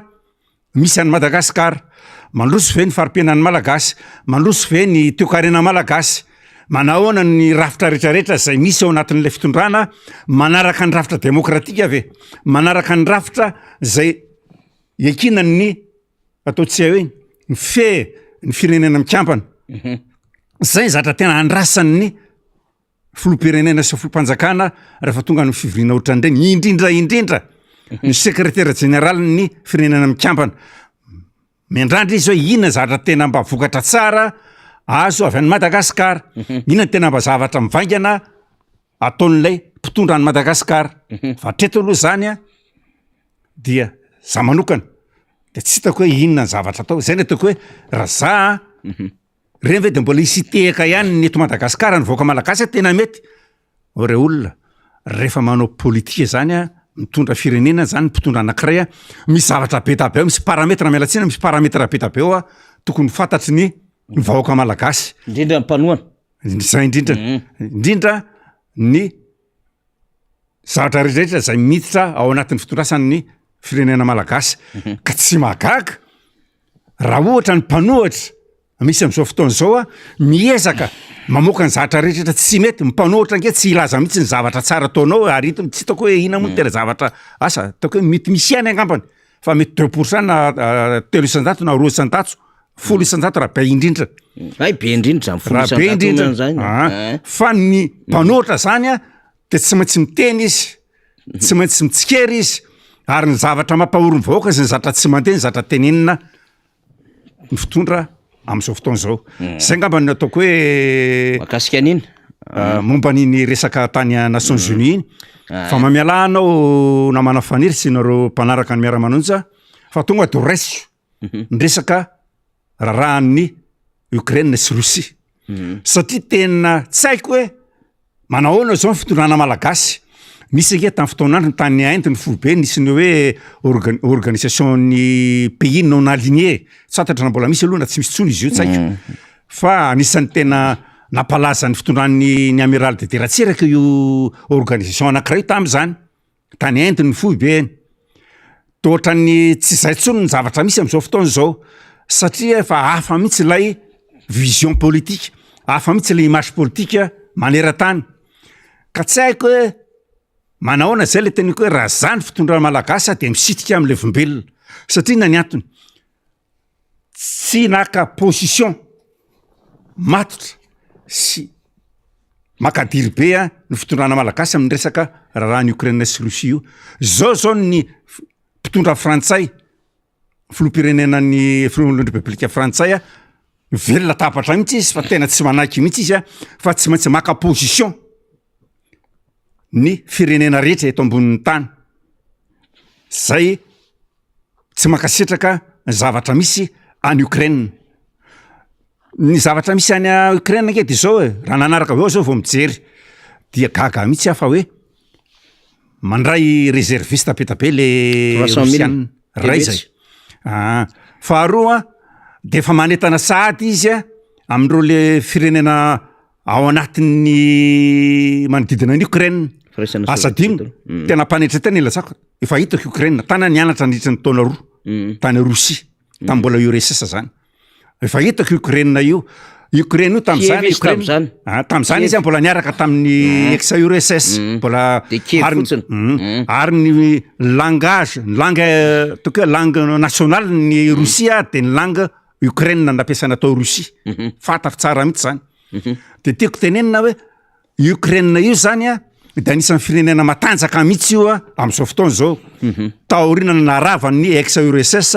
tany amin'ny taona 1989 angambany izy tany hoany satria tamin'ny taona roa amby valopolo hatramin'ny taona efatra amby valopolo sy sivanjato nianatra tany zay moa tsy tany amin'ny Patrice Lumumba tany amin'ny université ny Patrice Lumumba nianatra fa efa misy institut zay spécialisé momba ny mpanaovana gazety politique momba ny idéologie politique ny anaranay 100 kilomètre niarany nialan'ny capitalen'ny Russie zay tam'izany fotoana zany de tiako tenenina zany hoe efa manomboka misavoritaka zany ny Rosianina am'izao satria na ny antony ianao ve efa teo anao namon'olona be da be nafatolona be da be anao efa homicide ke zany efa tena famonona olona akitsirano zany vahoaka tsotra ny vononao de zao anao efa manomana andray ny ampiasa ny arme nucléaire de efa mandrahona anao de hitako tao zao za mijery Facebook eo de efa betsaka ny olona mandosotra ny Rosia am'izao fotoana zao ny vahoaka misy fihetsiketsehana be omaly sy fakomaly zay manohatra ny fihetsiky Rosianina amin'ny Ukrainianina io indrindra lay anao recrutement na réserviste telo etsy de betsaka ny voasambotra manarivona am'izao fotoana zao efa nresahana teto zany hoe ao anatin'le vahoaka Rosianina de tsy hoe pakasitraka daholo amin'ny Vladimir Poutine fa misy tena mpanohitra ao tsy manaiky de nietsika zareo hatramin'ny fakomaly de omaly fizaramba vao fotsiny ataontsika raha fa mila rahana tsara io fa netsika moa zany efa bloqué taorinan'ny Macron tabataba iny vao nanova position mba mifampiresay iny zany le fisabakana ara diplomatique nataon'le fanjakana malagasy fa teo mbola niainoeny teo satria mbola nisy fifanarahana tsy mazava tamin'le Rosianina dao toy izy rake ka tsy azoko mihitsy ny tenin'ny filohan'ny malagasy hoe mifampiresaha amin'inona c'est médecin après la mort zany nozy mivazaha ny olona efa zavatra araky ny voalaza teo efa any amin'ny stade ambony be le stade politique international guerre nucléaire zany zao ny déclaré ny Poutine ary efa manomboka androany hampanao an'le référendum izy amin'le tanàna dikan'izay raha vao mitsofoka anao tan na ny UE na ny Ukraine na haka an'le territoire ny Donbass de dikan'izay manafika ny Rosia izy raha ohatra ka maresy ny eny de ho apoka an'le raharaha zay manko le mahazava-dozany izy ty fa mila raha antsika tsara raky tena zay mihitsy izy namana fanay raha maraparanantsika n'iny resaka momba ny Ukraine sy Rosia iny de zavatra tsotra rehefa zavatra ohatrandray za tsy mampianatra sanatry mivava ampitondra am'izao fotoana zao fa mba milaza zavatra fantatry fotsiny rehefa ohatran'ireny de tonga anao de maka position satria fantatrao ve fa zahatra misy de famonon'olona tsotra famononan'ny civil raha miaramila samy miaramila ngeny miaty solany satria zay ny asan'ny miaramila fa ty vahoaka civil nataonao vonomoka ditsika tsara zao fa faty amanjatony mahery no hitan'ny fitondrana ukrainianina taorinan'ny alan'ny miaramila Rosiana tany amin'ilay faritra anankiray tao Ukraine. Mampalahelo ange zany. Izany ve mbola anananao finiavana hoe Iran. Hoe anapa-kevitra marina fa tsy haiko hoe zay fanarahana manokana any momba ny ara-tafika ny Malagasy sy ny Rosiana. Fa io zany ho zava-tozy eto ambonin'ny tany io, indrindra ho an'ny firenena zay mbola mifikitra hoe zay mbola hiaraka amin'ny Rosiana zay na hoe zay makatoan'ny Rosiana. Fa tokony tonga saina zany ny Malagasy indrindrandrindra sy ny fitondra Malagasy hoe manao analizy zany tena mijery lavitra fa tsy mijery eto tapikorina fa mijery lavitra mihitsy ahoana ny fifaran'ity zavatra miraraha ny Ukraine sy Rosia ity. Zay ngamba momba an'iny na manafaniry. Te-antananao ako mikasika indrindra satria raha ny vaovao re samihafa amin'izao fotoana izao efa tamin'ny herinandro moa de hoe misy manapoka hono ny solika de betsaka reo victime tamin'izany ankoatran'ny hoe ratsy ny kalitao an'ny solika de zao ndray hoe misy manapoka ity zany zao raha ohatra ka voahenjika amin'ny compte fake zany zao izy tany lera maro zay izy voahenjika azy victime no lasa voatazona amin'izao fotoana izao. De misy koa zany ny essence fake, solika fake, satria misy manapoka. De ny antaniko, ny vaovao voaraiko amin'ny maraina io de mikorotana ny fomba famatsiana solika, misy milahadahatra kely samihafa eny amin'ny station d'essence zany. Ny Prime Ministre teo aloha, zay ny ambassadeur Malagasy any Maurice de niteny milamy io ny tsika morandrindra am'le morandrindra tsy takatry ny Malagasy io tianyteneniny io fa nampiakatra amin'ny vidin-javatra maro eto Madagasikara. Zay zany le pays de moramora. Tsy fatako manakambara amin'izany ve raha mampanara-baovao anao? Manana mihitsy na manafaniry ty zao ny andrasako anazy sy tonga de avy tany andrasako an'le izy. Na manahoana aloha tsika eto Madagasikara tsy takatry ny Malagasy mihitsy ny vidin-tsolika amin'izao fotoana izao. Ray zay. Faharoa ny firenena any ivelany ve no ampiarinao ataonao ohatra amin'ny firenena ny tsika Malagasy eto toerana. Tsy Maurice ianao no ambassadeur. Asadino fa ny pouvoir d'achat ny fahefany mividy. Indrindra ny salaire minimal de base eto Madagasikara de ambany. Ka nahoana ny fijerinao azy Andriamatoa Mialatsiny mon général, atsaika anao satria manamboninahitra fa tsy mety lay ary tsy mitombona mihitsy mifanohon-kevitra ao satria na ny antony tsy mitovy mihitsy ny sahalan'ny mpiainana any Maurice eto Madagasikara. Maurice araiky efa manampy antsika. Zany hoe de tsy tonga saina amin'izany ianao ka tiako tenena zany de zao hoe tsy takatry ny vahoaka Malagasy ny vidin-tsolika satria ambany de ambany ny vola miditra any am-posin'ny olona tsiraray avy. Ny manambola sy manambola zay manao ny ty affaire tsaika hoe. Marina aloha fa misy kosa aloha tsy izy rehetra, fa misy aloha tena miasa ara-dalàna de mahazo vola ara-dalàna izy. Fa misy ny ano tokony Malagasy dia miaina ao anatin'ny zatra tsy mety. Ren'olona reny no afaka miteny fa hoe mahazaka ary matakatra ny vidin-tsolika eto Madagasikara. Ny eto amintsika zange mitendry gakana na manafaniry sy ny namana mpanaraka ny fandarany. Efa tsy misy tsony mandray ny vola vy mpivarotra. Zany de efa mitinge zany fa tena efa lasany ambany de ambany mihitsy ny fahefany vidin'ny vahoaka Malagasy. Ray zay. Ny arary zato rehefa tsy mahazavatra, efa hanomboka tsy ahazavatra intsony eto amintsika. Ny 100 ariary na ny 500 francs. Zany de efa manamarika sy mampiseho amintsika fa efa mitambotsitra de efa mamidina any ambany izay fidinana tsaika intsony zay ilazana azy ny fiainan'ny raha Malagasy. Ka hoy hoe aza-pitoviana re tompoko ny firenena mandroso sy ny firenena efa miakatra misontrotra sy ny firenena ohatrantsika Malagasy zay mbola anatin'ny fahantrana indrindra eto ambonin'ny tany sy aty Afrika. Ny député Toutsoa Andriamampandry teo Andriamatoa Roger Guy Rangodinarson hoe ragina idadaky araka ny fahafantaran'ny olona anao dia niresaka ny tontolo mpifidianana eto amintsika. Marina fa ao anatin'ny tolona mahery vaika ny firenena amin'izao fotoana izao ary betsaka ny zavatra hijoroan'ny Malagasy ary zay fijoroany zay io izy mahavoatazona any Stanley io satria mijoro ihany koa le tovolahy kely amin'ny hoe tsy manaiky zavatra tsy ara-drarina. Zay nge ny tena marina miteny ary mahasamiteny fa lalovina any ambadiky le compte fake moa zay izy ny victime ambadiky zay. De niresaka fifidianana na oelana oaingana tsy maintsy hiatrika tsika ary anisany mpandray anjara mahavitsika eo anatin'izany. Ianao dia nanana traika efa ihany koa ny vezivezena nandritry ny fotoana maro tamin'ity raharam-pifidianana ity ary mba anisan'ireo tompona andraikitra teny fotony teny foko tamihitsiny manara-maso ny fifidianana rehefa tonga ny fifidianana ary anisan'ny atrika fiovana inona ny teny azony dadagy ho atsipy voaka miainao antsika satria isika ihany koa de mametraka ny plan B, plan C, plan D amin'ny lafin-javatra rehetrarehetra raha-piainana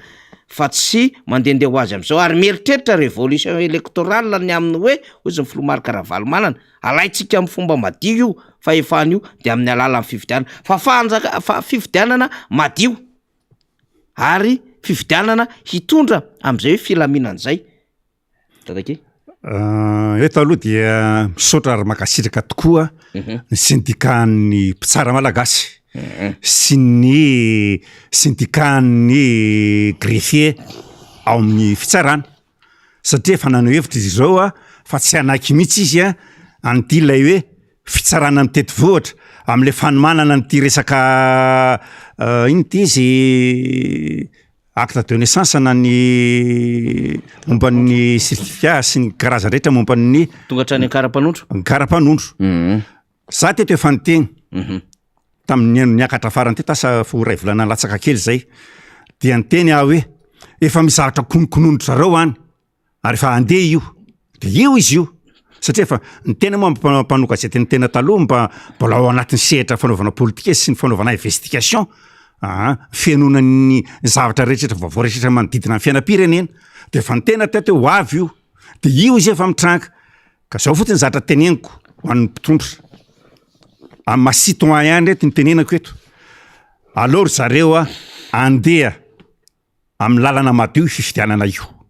asa mikonoko izy zatra efa fantatra efa ny tena teto hoe efa mizatra konokonondro reo be tabeany anaovany doublon tsy doublon tsony filazazy fa tsaka hoe quadruplon ve sa inona fa ho zava-dozy io zavatra io raha ho tonga sy hitranga aloha ao anatiny aoriana ny fifidianana satria ny mpanohatra sy ny vahoaka malagasy rehetra tsy tia zavatra maloto amin'ny sy osoka amin'ny fifidianana fraude de tsy ananky intsony ary tsy ananky mihitsy ny zavatra hitranga amin'ny firosoana amin'ny fifidianana amin'ny taona 2020 sy 2020 ka hoy aho hoe ho atsika vahoaka malagasy ho atsika mpanao politika ho anareo mpitatana politika fikambanana politika na société civile ihany koa nareo karazana ratsa mananka rehetra zay mifanandrify ka miditra ao anatin'ny fifidianana de tsy anaiky mihitsy ny zavatra isy zay karakarain'ny ministèrany atitany miaraka amin'ny district rehetra sy ny fitondrana zany akapobeny amin'io zavatra ao ataony io satria ho zava-dozy io ho zava-doza eto amin'ny firenena io ina ny antony satria tsy andeha madio indray ny fifidianana mivavaka mafytsika mba hiova fienitra mba hiova fisainana sy fandinihana mpitondra am'izao fotoana zao tsy hiroso am'izany zavatra zay tena hita hoe amodozy eto amin'ny firenena amin'ny resaka fifidianana zany alo fifidianana madio ekeny rehetra satria marina mihitsy ny tenena to zandry faniry itsika aty amin'ny fanoerana dia manaiky tsika tsy miroso am'izany fanokana mpantsakana zany fa mirosontsika amin'ny fifidianana ara-demokratika rehefa mandeha fifidianana ka madio tsisy pentina tsy zavatra kalaokalao ka zay lany eo de ekeny rehetra satria ina ny antony efa misy matahotra any ambadika any raha ny allure politika am'izao fotoana zao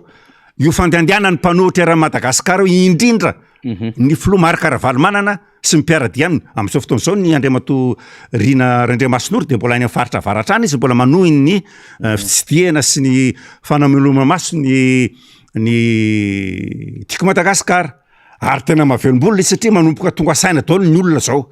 manomboka tonga saina ny olona satria na ny antony efa fantatry ny olona fa tsy ho zakany olona tsony le fiainana fa mila fanovana mila miova mpitondra zany tsy hoe fanovana fa mila mpitondra mahafantatra sy matarika amin'ny vahoaka mbola tsy fotoana propagande moa zao fa mbola antsika mbola bita be zavatra mbola olalovatsika am'ty fifidianana ity ka dia misy manantena ako fa zao zavatra isy iainany vahoaka malagasy zao dia tonga saina mpitondra indrindra ihany keo tsika malagasy tsika vahoaka mba mila miratra am'izay maso mbola verimperitra foana zany mila miratra amin'ny maso mila mandinika tsara ny saina fa zaho eto-po fotsiny to zao tamin'ireny le fitokanana ny lalana tany Voaimar izy iny de nasehon'olona tao anatin'ny tambazotra amin'ny alalan'ny caméra fa tsy photo ny fampiakaran'olona andeha hitokana an'lay lalana tany Voaimara nitokanan'ny mpitondra am'izao fotoana zao. Tena miakatra mihitsy le olona, tena olona tsotra fa tsy hoe olona hoe vahoaka tsy haiko hoe ahoana, de zany ve ny zavatra ho atao. Io zao ny mpanohatra amin'ny tiako Madagasikara mandeha azahoana ino ty izy, azahoana fanamarihana tsy mety. Zay le izy aleo le olona anatina fotsiny ny président Marakaravalomanana izy amin'apony. Io nge tsy voatery hoe tsy maintsy rehefa tonga ny président Marakaravalomanana tiako Madagasikara na ny RMD manao toerana zay de tsy maintsy hoe misy vahoaka feno be, tsy zany le izy. Fa ny olona efa sahirana amin'ny fiainany de sa tonga manotrina président Marakaravalomanana, sa tonga manatrika ny tiako Madagasikara, indrindra moa rehefa mandeha ohatran'ireny zareo de ny mpitarika an'le tiako Madagasikara no virina fa tsy ny vahoaka akory. Zay ngamba le izy momba n'izay sady mametraka ny veloma ihany tsika zany, satria mbola andray namana iady tsika Sokobe Ragia de maniry ndray tsy ho ela ndray de hiaraka aminao zany, satria misy zavatra mahaliana be hoentin'ny dadagia amin'ilay faneho-kevitra mino amin'ny indrindrandrindra amin'ilay zava-misy ainan'ny vahoaka andavanandro no tsara ho resahana rehefa amin'ny fotoana. Fa metraka veloma aloha zany tsika de hiomana indray andray ny ada zay mpitarika ny FLN tsika Andriamatoa Ragia. Amarana antsika ny dinidinika angamba satria mbola misy namana ho avy eo dia siko resaka kely ny sosialy. Ty zany tena sosialim-bahoaka mihitsy. Voalohany aloha zany ny fiainam-bahoaka zany de efa tena misatra ary tena tsy mandeha intsony. Raisiko ohatra am'zany ny fitsaboana. Za zao teneniko anao fa natonga tsy niakatra andritran'izay fokatsomina zay tratran'ny gripa hitanao ngamba lasa mifitipitina tamin'ny gripa zany mbola tsetsitsetsina. Fa tena enjana zany hoe makany amin'ny dokotera, avy eto raha mbola andalo any amin'ny dokotera anao contrôle. Fa tena enjana vidim-panafody, enjana fa tena any amin'ny hôpitalim-panjakana zany fa tena enjana lay vidim-panafody. Misy mitaraina mihitsy raha ny zava-misy ary Anosiala na ny fandraisana sy ny fikarakarana mba mila jerevanareo amin'ny hôpitaly Anosiala eo zay fa betsaka no mitaraina indrindrandrindra amin'le resaka traitement zany le resaka soins zany. Fanamarihana azy tsika moa zay de atsipy dadagia fa tena enjana mitovy an'izay tenenao an'izay koa ny zava-misy zany indrindrandrindra amin'le resaka ny momba ny hôpitaly aloha zany de fa raha malala iny satria tena hita mihitsy hoe tsy fantatra tsony hoe ahoana de mitarainy ngamba entsika ngamba ny olona nany amin'ny ro télé ravavy reo raha fa tsy hoe ato amin'ny MBS any manao reportage, manao interview fa tena mitaraina ny olona mitaraina ny vahoaka fa tsy araky ny olona tsony ny vidim-panafody eo amin'ny fahasalamana. Faharoa eo amin'ny fiainana andavanandro de teneniko zany hoe tsy haiko hoe inona mahatonga ny ministera mivarotra tsy handray fepetra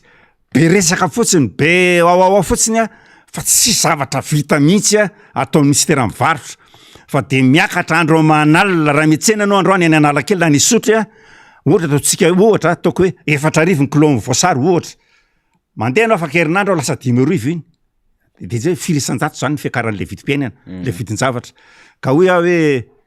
mpitondra jerevy io fa mbola tsy tara ianareo na de heritaona raha sisa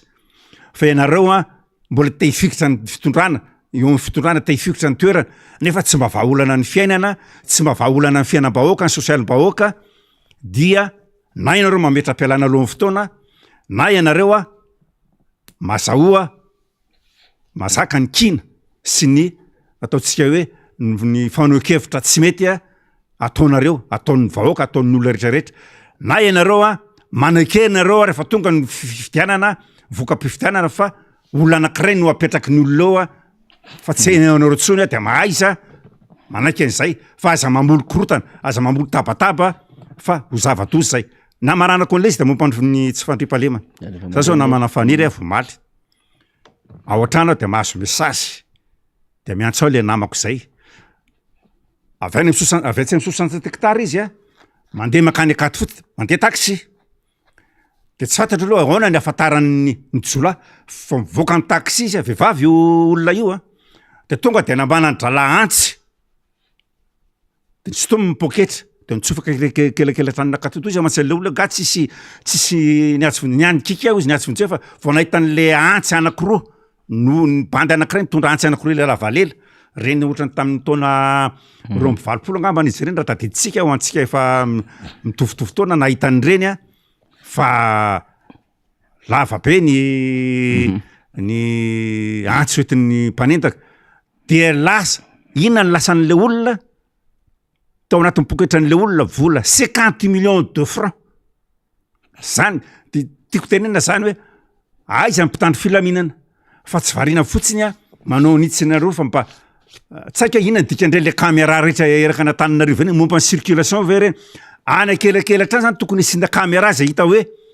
misy sensible be a lay toerana misy ny fanaovana fanendahana ko de eto a maranako an'le izy de tsotra hoe malagasy amin'ny foaza zay tsika aza manakirebrebena tsony amin'ny resaka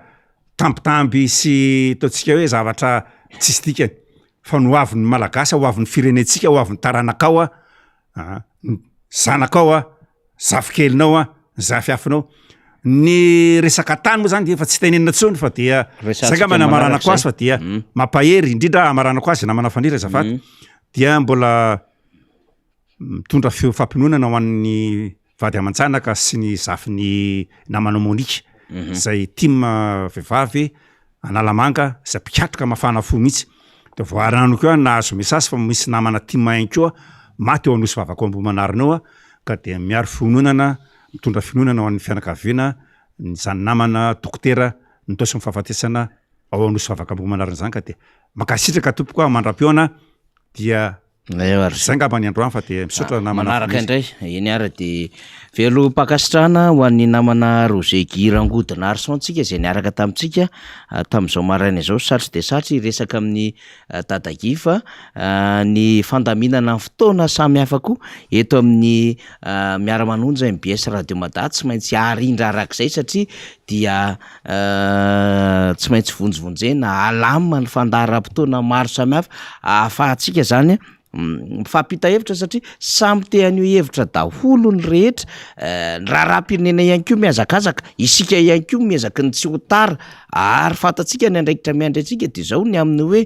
tsy maintsy hiezaka tsika hitondra ny anjara abilika moka ny ty Madagasikara ty ao anatin'izao tena loza amina tamby zao ao anatin'izao tena efa ambohitra ny loza ary efa tena manenika ny firenena ray manontolo mihitsy ka tsy maintsy hijoroan'ny olo-pirenena zany rehetrarehetra zany eny ary miaraba iada tamin'ny herintsika niaraka teto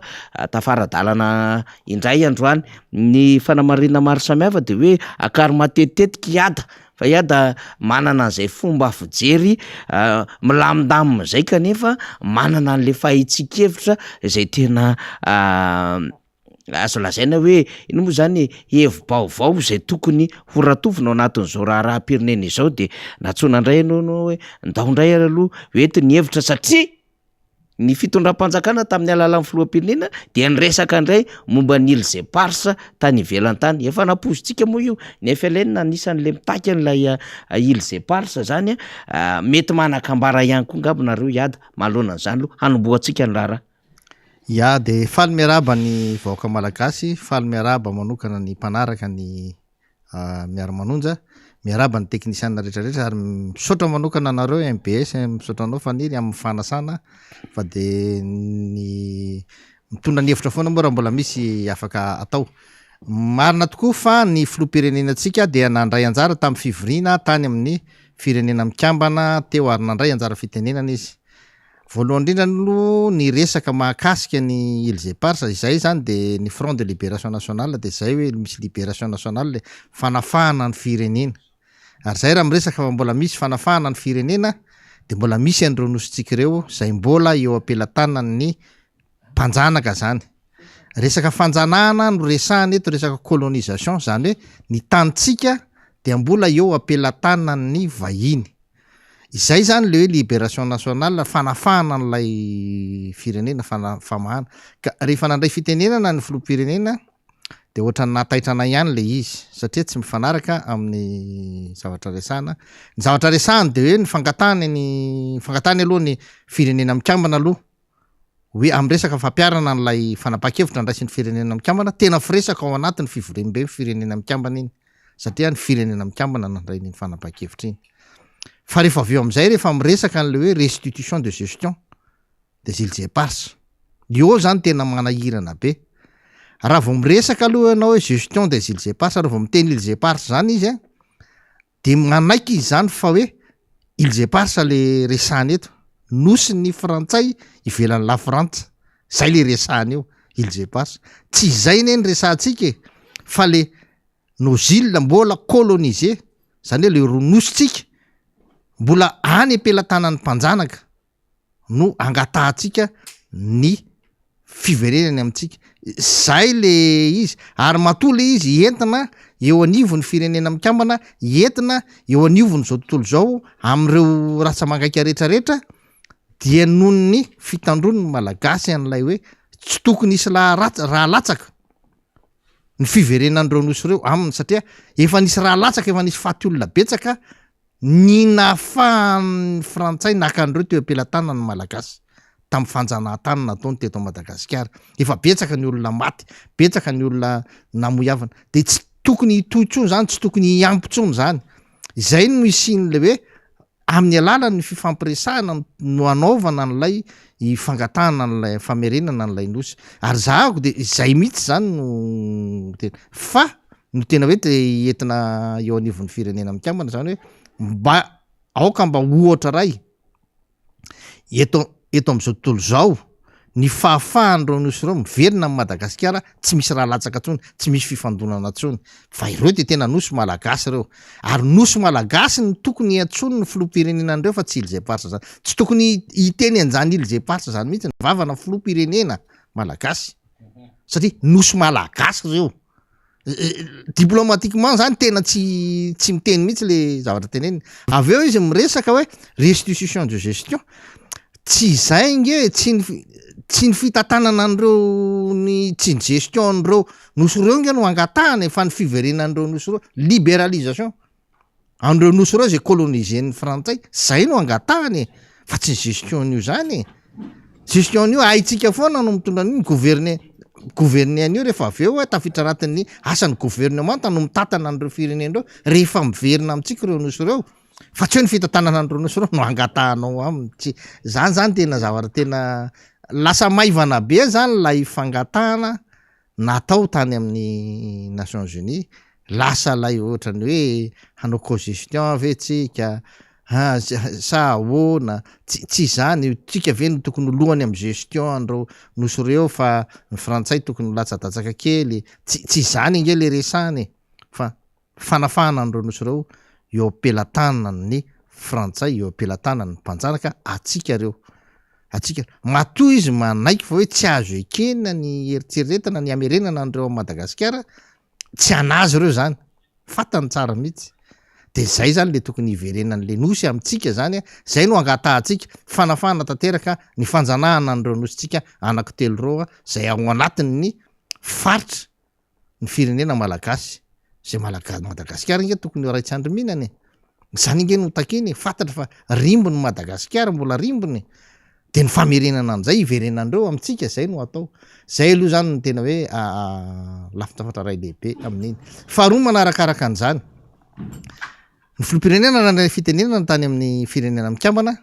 de ohatrany lasa misy somary mivoana kely satria mila tenenina ihany zany satria misolotena antsika malagasy rehetrarehetra izy misolotena ny firenetsika izy de tokony zany misy ihany ny tokony mba hojerevana tsy hoe ana fa faneho-kevitra any tsy hoe za mampianatra azy fa faneho-kevitra any rehefa mivory amina firenena mikambana ianao de nisy zavatra ny fanarahana nanorenana ny firenena mikambana de tsy tokony mivoana ao anatin'izay zany ny resaka resahanao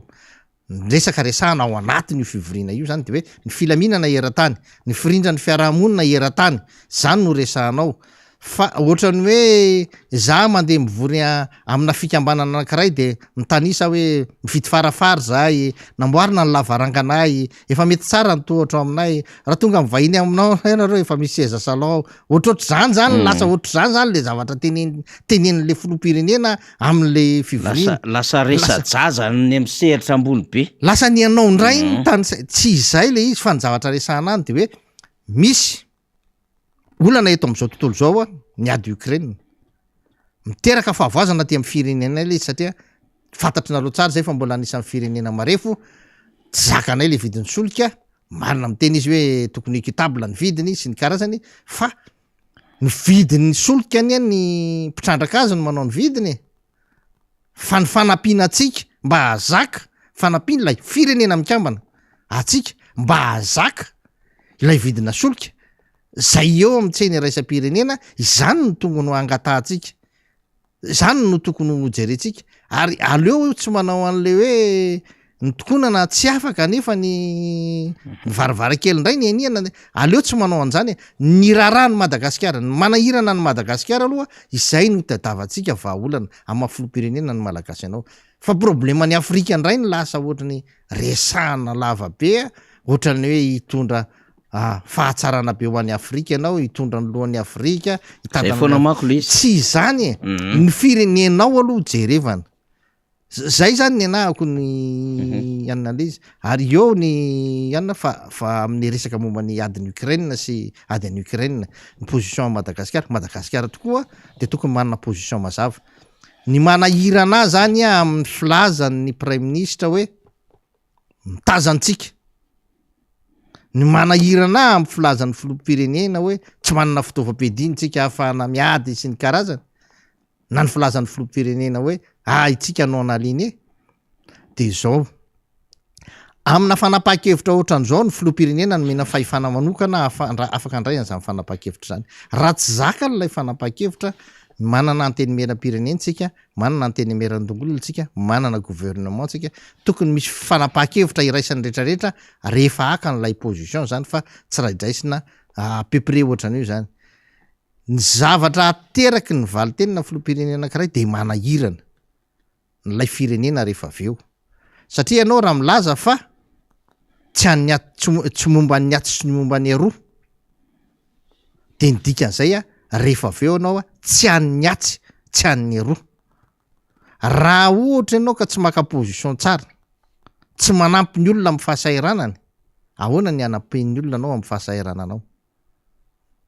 Raha ohatra ianao tsy maka position tsara amin'ny tsindry azo lena mianjady amina firenena anankiray,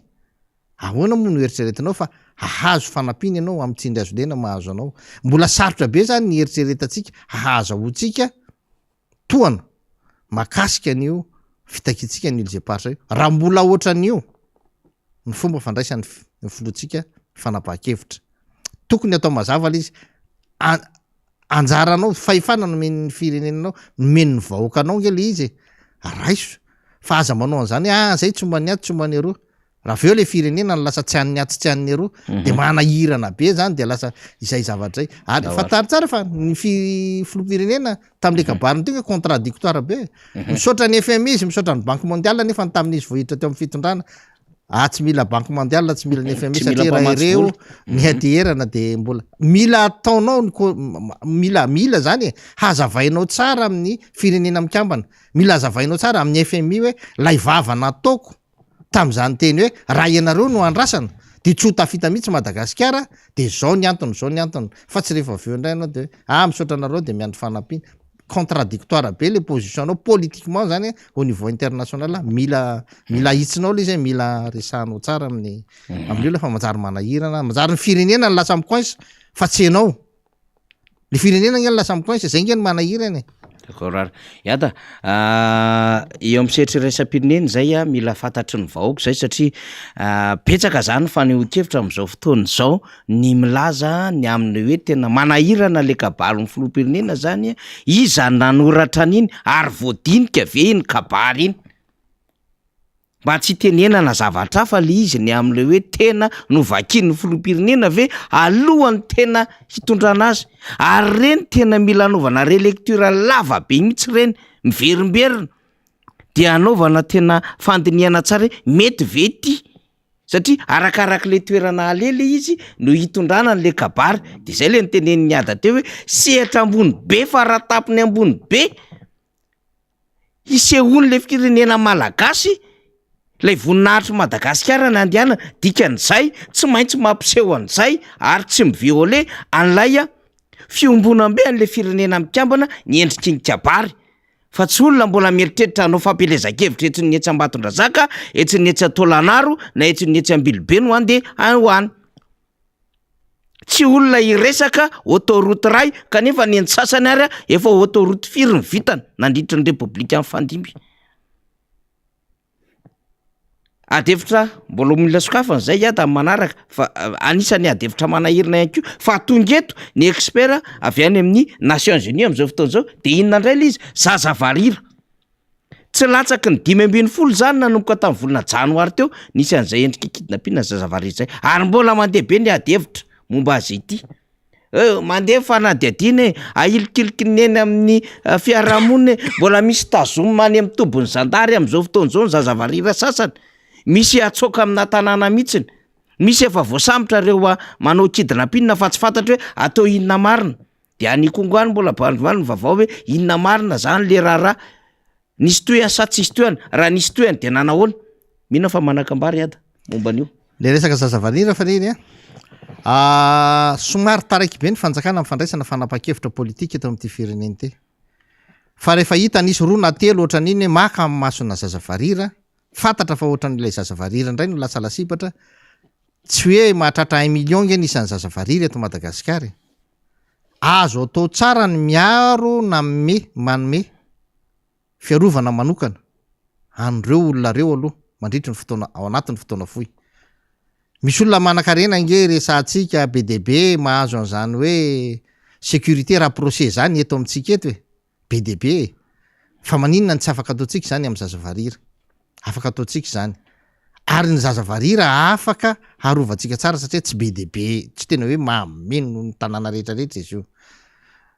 tokony harovana zany ny ainy reny anina reny mametraka dispositif tsotsotra aloha ahafahana na regroupena le zazavarira raha ohatra de tena manahirana be ny ahafahana miambina azy tsirairay de afaka regroupena izy andraisana fepetra manokana mihitsiny ary izay no ohatra ny zavatra manahirana kely am'ilay fanapa-kevitra ny saiky mialatsiny aminao Andriamatoa ny fanapa-kevitra hoe iantoka ny fianaran'ilay zazavarira anankiray voilikilika tany am-pianarana ianao am'masega ianao ao anatin'ny gouvernement ianao mitondra ny firenena ianareo fitondrana ny firenena ny fanapa-kevitra tokony raisinareo ny fanapa-kevitra raisinao de tokony ho an'ny zazavarira rehetrarehetra fa tsy hoanna zazavarira ray satria firenena no entinao ilay zazavarira raha inona etoanao ny rehetrarehetra tsy anyny olana fa le fanehoana le asary-miamam politika lasa manao an'izay ianao zay ny tsy mety fa tokony any fanapa-kevitra avoaka ny fanjakana de fiarovana ny zazavarira rehetrarehetra ny fanapa-kevitra raisina anisan'izany ohatra ilay école nanona tsy nandrain'le zaza tokony nisy fepetrany raisina na de sazy fananarana raha ho an'ilay sekoly aingana tokony ho aingana be ohatra ny fanaovana nyreny lanceur d'alerte reny fa tsy atao aingana be ohatra n'ilay volamena veritany anaty coffre akoriny fa tena tokony ho aingana nareo mandray n'le fanapa-kevitra misy an'ity école ty satria rehefa ohatra ka velanareo maivamaivaneo ilay école tsy nandray n'le zazavarira de lasa fomba fanao mahazatra zany fa ny tena izy tokony ho enjana ny fandraisana ny fanapa-kevitra am'zany satria fanoliana zany fanavakavahana zany fanapahana ny zoan'ilay zaza izany eo zany tokony isy lesona lehibe ary tokony ho ampifantarina na ny mpianatra rehetrarehetra ny any ankizy mitofotoana aminy fa tena zavatra manahirana ary mafy izany fanoliana zaza mitovy amin'ny tena zany satria io nanaovan'Andriamanitra n'io zaza io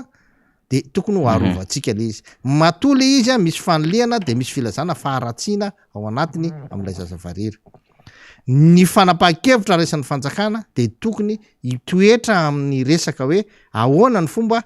hiarovana an'ireo zazavarira rehetrarehetra reo ahoana ny hiarovana azy na amin'ny ainy zany na amin'ny zoany afaka mianatra ny zoany miaina amin'ny fiarahamonina tokony ampiana zavatra ambonimbony kokoa zany satria itsika somary malefadefaka loatra ny fiarovantsika an'ireo olona rehetra manana fahasembanana eto amintsika ary ny olona sembana rehetrarehetra de lasa izy indray no manao effort mitady vola mitady fanampiana etseroa mba hahafany miady ho an'ny fisitrahana ny zoany lasa le clé le olona say manana clé mandray no manana an'izany anina zany fa tsy le fanjakana no mametraka hoe azo tsy maintsy zao le izy tsy maintsy ajaina inona moa ny olana ao atsika raha ny fanjakana no mandray fanapa-kevitra hoe tokony misy fanajana manokana tokony misy fepetra manokana omena n'ireny olona reny tombontsoa manokana omena n'ireny olona reny olona manana fahasembanana rehetrarehetra de anisan'izany ny zazavarira za aloha zany tena mahita an'le satria matoa le zazavarira ny tena resahako eto zao de satria tena miankina manaina ny andry zareo misy famonoana fanongotana ny masony ary ndraindray tsy fantatra hoe inona ny tena antony fa de tokony anaovana izaka ngeza be ny fanenjehana ny olona manao an'ireny faharatsiana reny zany zay zany ny anany fahitako an'io resaka io ny fitavozavozana fanapaha-kevitra ohatran'inga ndraindray ny mahatonga an'lay ady eo amin'ny na samy mpitondra ary satria za zao de mahita ny samy mpitondra zao de ny ministry ny kolotsaina de ohatra ny mametraka olana mihitsiny amin'ny segy amin'ny gendarme ny segy moa ny hitako namaly hoe mamoana reo lalàna satria lalàna ny mametraka ny gendarme ka mamoa lalàna rehefa tiana rofoanana ny gendarme matoa mandeha zany resaka zany de zao ianao mitondra ny gendarmerie am'izao fotoana zao no manjary mampalemy ny fahatokisan'ny olona n'lay gendarmerie ny a zany teneniko foana ny mpitandro ny filaminana de tokony anao zay fombafomba rehetrarehetra ahafahany vahoaka ahatoky azy fa vita ny asany izy zay aloha zany voalohany indrindrany zay fa tsy tokony misy filazana hoe itsika ty de ampiasain'ny mpanao politika sotran'izany foana hatram'izay fa fomba fanao hatram'izay ny fampiasana ny gendarmerie sy ny anina tokony tsisy tsy ahitana an'izany endrika izany ary za tena miteny mihitsiny hoe miteny zao ny gendarmerie mihitsy sy ny gendarmerie fa na ny polisy koa satria dia tokony ametraka mihitsy fa tsy misy zany fanataitarana baiko politika zany amin'ny asan'ny gendarmerie amin'ny asan'ny polisy amin'ny asa fitandrona ny filaminana fa tokony ny lalàna nametraka azy amin'ny asany ny lalàna misy eto amin'ny tany sy ny fanjakana no mife azy amin'ny fanataitarana ny asa rehetra ataony satria zareo nge natao hiaro ny institution fa tsy natao hiaro an'lay olo tafapetraka eo amin'ny institution ary misy ary tena hoe miaro olo tsotra mpandraraha fotsiny ary mpandraraha vahiny mpanambola fa raha mpandraraha malagasy mangataka sarotsarotra iada ka reny no zany zay mihitsy ny tokony jerevana ary reny nge hitahany eny fa le izy de zay le olona le gendarme na le polisy zany le agent na ohatran'izany zany ireny eny faniry de tena hoe mena ambany meny rehefa miteny azy lehibe hoe lasy alahy miambinetsy tsy maintsy mandeha izy reny kosa aloha de tsy azo mena tsiny mihitsy za de miteny an'izany satria misy mihitsy lay baiko miaramila ao anatiny eo zany tsy afaka manao an'izany hoe manohitra ny baiko mena azy zany izy le mpibaiko zany ny tena resako eto le gendarme mpibaiko le polisy mpibaiko fa tsy le gendarme baikona na le polisy baikona satria reny de manatanteraka ny baiko ataony ary ara-dalàna ny asany ataony am'ireny ary tena ny tena hoe ara-dalàna ny asa ataony am'ireny satria manaraka ny baiko ny lehibeany izy fa ny lehibeany de tokony manaraka ny zay ny hoe ianao no mitondra ny gendarmerie ianao no mitondra ny polisy de ianao zany manaraka ny lalàna nametrahana ny polisy nametrahana ny gendarme fa tsy hoe mandray ny baiko ny mpanao politika zany tsisy baiko politika zany za aloha tsy mahita an'izany hoe natao anatanteraka baiko politika ary zay hoa natao hiaro ny institution lay rafitra no arovanao fa tsy natao hiaro ny hipetrahan'lay olona eo anatin'lay rafitra ianao ny fipetrahan'lay olona ao anatin'lay rafitra de ny fahataterahany na tsy fahataterahany ny asany ny fahaizany sy ny fahendreny amin'ny fanatanterahany ny asany rahalapandrena koa miantoka an'iny fa ny vahoaka ny afaka manala azy eo rehefa te ho asorona izy fa ianao tsy aharo an'lay olona hitoetra foana eo amin'io rafitra io ohatra fotsiny zao ny filoham-pirenena de tsy ho voatazo ny gendarmerie na ny polisy eo amin'ny toerana maro filoham-pirenena azy foana na de ao anatin'ny mandany izy rehefa asoron'Andriamanitra eo izy de afaka fa ianao zany tsy miantoka an'io hoe tsy maintsy mahavita mandahy io filoham-pirenena io na io député io na io olom-boafidy io tsy maintsy mahavita mandahy na io olona lehibe ny institution io tsy maintsy mahavita mandahy ny miaro ny institution tsy rodana no ataonao lay rafitra tsy rodana hoe toetra misy ny gouvernement toetra misy ny antenimieram-pirenena toetra misy ny filohan'ny republika fa ilay olona no mitana n'lay toerana io araky ny politika ataony ka rehefa tsy manjara izy voongotra ho azy eo amin'ny toerana io tsy problemanao zany satria tsy anjaranao ny miaro io olona io hahavita ny mandahany raha misy mety hoe fiteten'olona fifofon'olona ny ainy lay olona sotra zany de zany tena asany mpitandro ny filaminana zany fa za zany tena miteny mihitsy hoe manjary lasa tsy anana ny vahoaka fitokisana nge le mpitandro ny filaminana rehefa tena ampiasainareo am'le politika be de manjary reny miteraka ohatra fotsiny hoe teny Kongo reny teny Kongo nge fatahoran'lay vahoaka satria tsy hoe iny raharaha iny no natonga ny olona tsy atokony ny fitsarana tsy hoe iny raharaha iny no natonga ny olona tsy atokony ny gendarmerie tao an-tanàna fa ny raharaha maro efa nisy teo aloha zay nanahirana be ny fifidian'ny vokatry ny fitsarana sy ny fitazomana ilay olona no mahatonga an'ilay olona atyoriana lasa tsy mahatoky ny fitsarana intsony betsaka reny raharaha reny ary io de mbola isotomako ny anainy tokony hiasany ny CFM vaovao fa tsy teo aloha tokony CFM vaovao am'izay mba miasa mafy sy ny médiateur zany mba miasa mafy am'izay amin'ny fandrondrana ny fiarahamonina mikorotana io fa tena mikorotana loatra tsika maraparantsika iada am'izay fa maraparana an'izay a de tsika moa miandry ny vaovao eny amin'ny tobo Ratsimandrava eny a raha ny tokony izy manko a ny 27 ora no tazomana olona tahaka izao am'le raha rasy tany le Ramarivelo a de tokony efa hoe andeha zany le fampiakarana raha ohatra zany ka vita le fanadihadiana kanefa ohatran'ny zay rentsika ohatry mbola prolongena le izy a firy andro le izy a misy resaka atteinte à la sûreté intérieure de l'État koa ve zao trangan-javatra zao tahaka ny hoe mbola rajonany empondra de misy perquisition mandeha aty amin'ny tranony aty de ity moa zany raha na compte faika mijanona fotsiny am'le fanamarinana an'le Stanley Ramarivelo izy raha tsy izay le izy mety ho adevitra inona apetratsika daholo zany fanontaniana zany fa isika moa zany a tsy maintsy mbola anadiady lalina ity vaovao ity fantatra de manana mpisolo vava zany i Stanley zany de mety ho azontsika ny version avy any mpisolo vava am'izao raha izao atahorantsika ny hoe iamafy le izy am'le hoe raha toka prolongé na raha tsy mandeha eny anivony tsapaky ny sapam-pitsarana zay araky ny lalàna de 27 ora no ahafahana mitazona izany raha tsy misy antony manokana de io mbola ho adiaditsika daholo zay rehefa ve fa miezaka ny mizara vaovao atsika zay ampanaraka ity fandaharany ity moa sika am'izao fotoana zao reo namana samy hafa ihany koa de eny an-toerana eny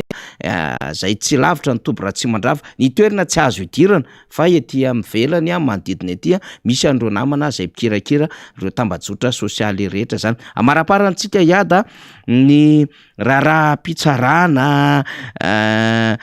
indrindrandrindra zay ohatriny hoe ny mpanohatra foana ny lasa victime ary tsy ahitana mangirana mihitsy ny am'izao fanjakana zao le fanjakana tsy mety manaiky misy jadony eto tsy mety manaiky miemotra ny demokrasia fa zao zavatra iainantsika zao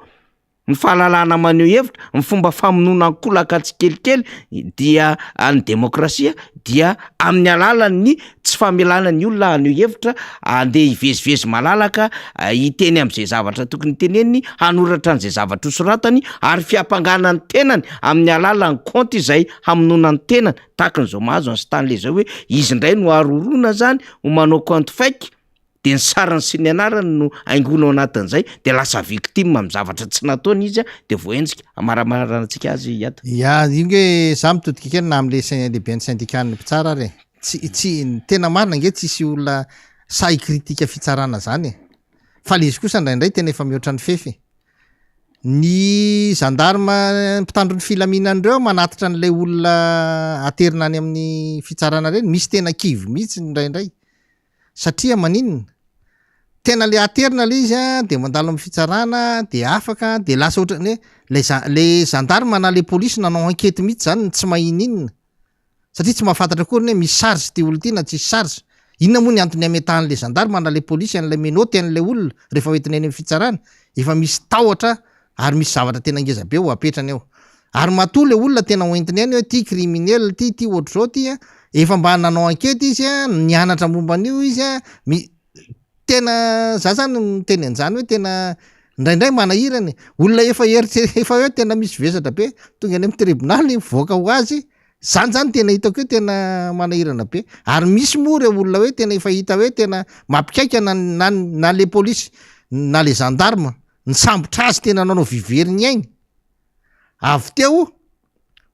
ny fokon'olona ny sambotra azy nanao viveriny ainy avy teo le olona votsitra ao amin'ny fitsarana verina eny amin'ny fiarahamonina mandrahoana manao de lasa tsisy sa manao ininona ntsony de tsy mahagaga ingera ohatra hoe misy mpitandriny filaminana matetika rehefa samborina fanotelo reny olo reny maty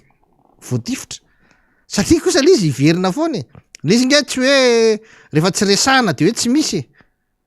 fa ny miresaka azy manahinana rehefa tsy manana profo fa zava-misy eo amin'ny fiarahamonina zany zatra lôzika zany raha misy mpangalatra terokintelo ny efatra any amin'ny fitsarana vototra foana zany asainao misambotra an'iny tsy manatitra an'iny entsony fa ataoko fitaiko fotsiny ny aminy de apetraka eo zany raha izany satria lasa zany le toetra nefa tsy fanao zany raha ny tena izy tsy fanao zany tena tsy fanao fa lasa misy ka eo zao misy fitoriana be deabe nge nandeha teto reny makasika nataon'ny mpanomboatra makasika an'reny doublon tamin'ny fifidianany reny be deabe nyresaka momban'ny écran-plat resaka momban'ny vola tamin'ny covid fa reny fitsarana reny tsisy mandeha de miteny ve ny fitsarana zany fa tena azo eteherana ho an'ny fahamarinana zany zavatra zany manahirana nefany rehefa misy fanalambaraka ny olona ao amin'ny fitondrana ela zany 48 heures anao zany fa ela ny 48 heures fa mety 24 heures de mety efa hoeny tambora manaraka sady le izy nge zany le nareo nge manao anazy eo nareo no manao anazy eo nareo no mamitaka l'izy eo mba zany mba conscient za miteny nisy fiteniko foana ty hoe tokony honnête zany ny olona rehetrarehetra amin'ny tenany fa nareo ve mba ohatra zay ko ve le mpitsara nge zay mahatonga azy hoe tsy hoe tsy miankina tsy hoe indépendant ny mpitsara fa tena ny mpitsara tena miankina amin'ny feon'ny fieritseretany amin'ny fitsarena rehetra amin'ny zavatra rehetra ataony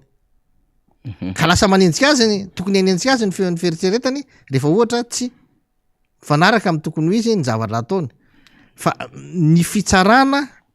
no anisan'ny andro voalohany indrindrany hipetrahany fahamarinana sy ny fandripalemana eto amin'ny firenena ny mpitandro ny filaminana zany fitaovana fotsiny fa rehefa ny fitsarana no manao zavatra tsy mety mikorotana ny fiarahamonina satria io ihany no afaka mametraka hoe marina na diso itsy ary zay fitsarana mahitsy zay no isiny ny fiarahamonina milamina fa tsy ny fisiny ny mpitandro ny filaminana ny mpitandro ny filaminana fitaovana fotsiny hoe paka mpisambotra mpitona makeny sy ny karazany fa rehefa ny fitsarana no manao ny ataony ohatran'io mikorotana be ny firenena zany zany de misaotra manokana mihitsy ny andreo mpitandro filaminanreo ry faniry indrindra reo ataontsika hoe reny hoe agent reny fa mampalahelo nge faniry ny mieritseritra zany tsy fantatry nora hoe mety ny gendarme na polisy maty perinasa ny zanany tena sahirana be ny vady aman-janany ny fanjakany zany tena tsy manana tohana angeza be tokony misy tohana angeza be manko an'zany ho an'ny gendarme na polisy maty perinasa tokony misy tohana angeda be satria rehefa avelanao fotsiny ohatrohatran'io hoe le zanak'le polisy na le zanak'le gendarme lasa ery amin'ny fitazana zazakambotiny polisy ny any ery le vadiny ohatran'ny lasa kely lavitra anao ny vola tokony raisiny tamin'ny velona ny vadiny ianany de lasa kivona le olona miperinasa ary hanatanteraka ny asany zay le olana am'le resaka fitandronana ny filaminana fa tokony kosany ireny olona reny zany reny hoe lavo teo am-perinasa reny de tokony ho voahay misimisy kokoa lay ivady aman-janany mba ahafahany lay am-perinasa mahita fa rehefa tena manao ny asako azoko antoka ihany fa misy mpiany vady aman-janako na tsiotsony ary ako fa lasa raha ohatran'izao mampalahelo satria misy namana maro mitaraina am'le izy eny ary zay ihany koa no amaranantsika ny fandarana namana iada satria dia efa hanao ny fandaminana amin'ny lafin'ny fandaram-potoana ihany koa ny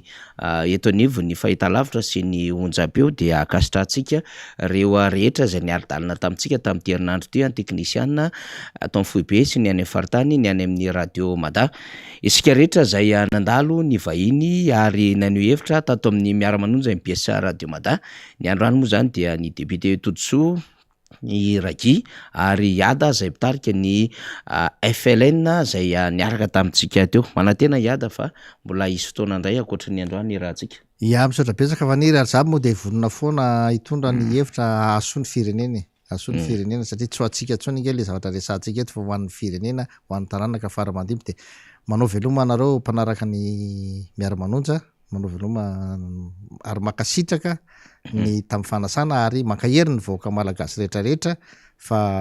mafy le fiainana fa tsy maintsy mijoro tsika indrindra itsika ray aman-dreny de veloma tompoko. Zay indrindra Iada satria tsaroko le tenin'le ray aman-dreny zay hoe ny vary sy ny laoka rehefa andrahoana ao atokantranonao de anao io fa rehefa misy vahiny mandalo ka loarany eo ambony latabatra dia efa hoan'ny be sy ny maro hitambarana ho an'ny rehetra io de ny hevitra zany rehefa amboraka tahaka izao aboraka rehefa resana rehefa hoentiny eo ambony latabatra miara-manondra tahaka izao de efa tsika menakavy zay de anjarantsika mandray azy am'izay tandrify rehetrarehetra de samy manao farany herinandro mahafinaritra de ho ambinin'Andriamanitra daholo sika rehetrarehetra de atanjaka sy ahery indrindrandrindra azo fahasalamana feno zany dia samy mba hanana an'izay tanjaka hiatrehana ny herinandro vaovao indray amin'io herinandro io. Andray tsika miona raha toka mbola men'ilay nahary an'izay tanjaka sery sy fahasalamana feno zay. Makasitraka indrindra tompolahy makatelina tompoko vavy.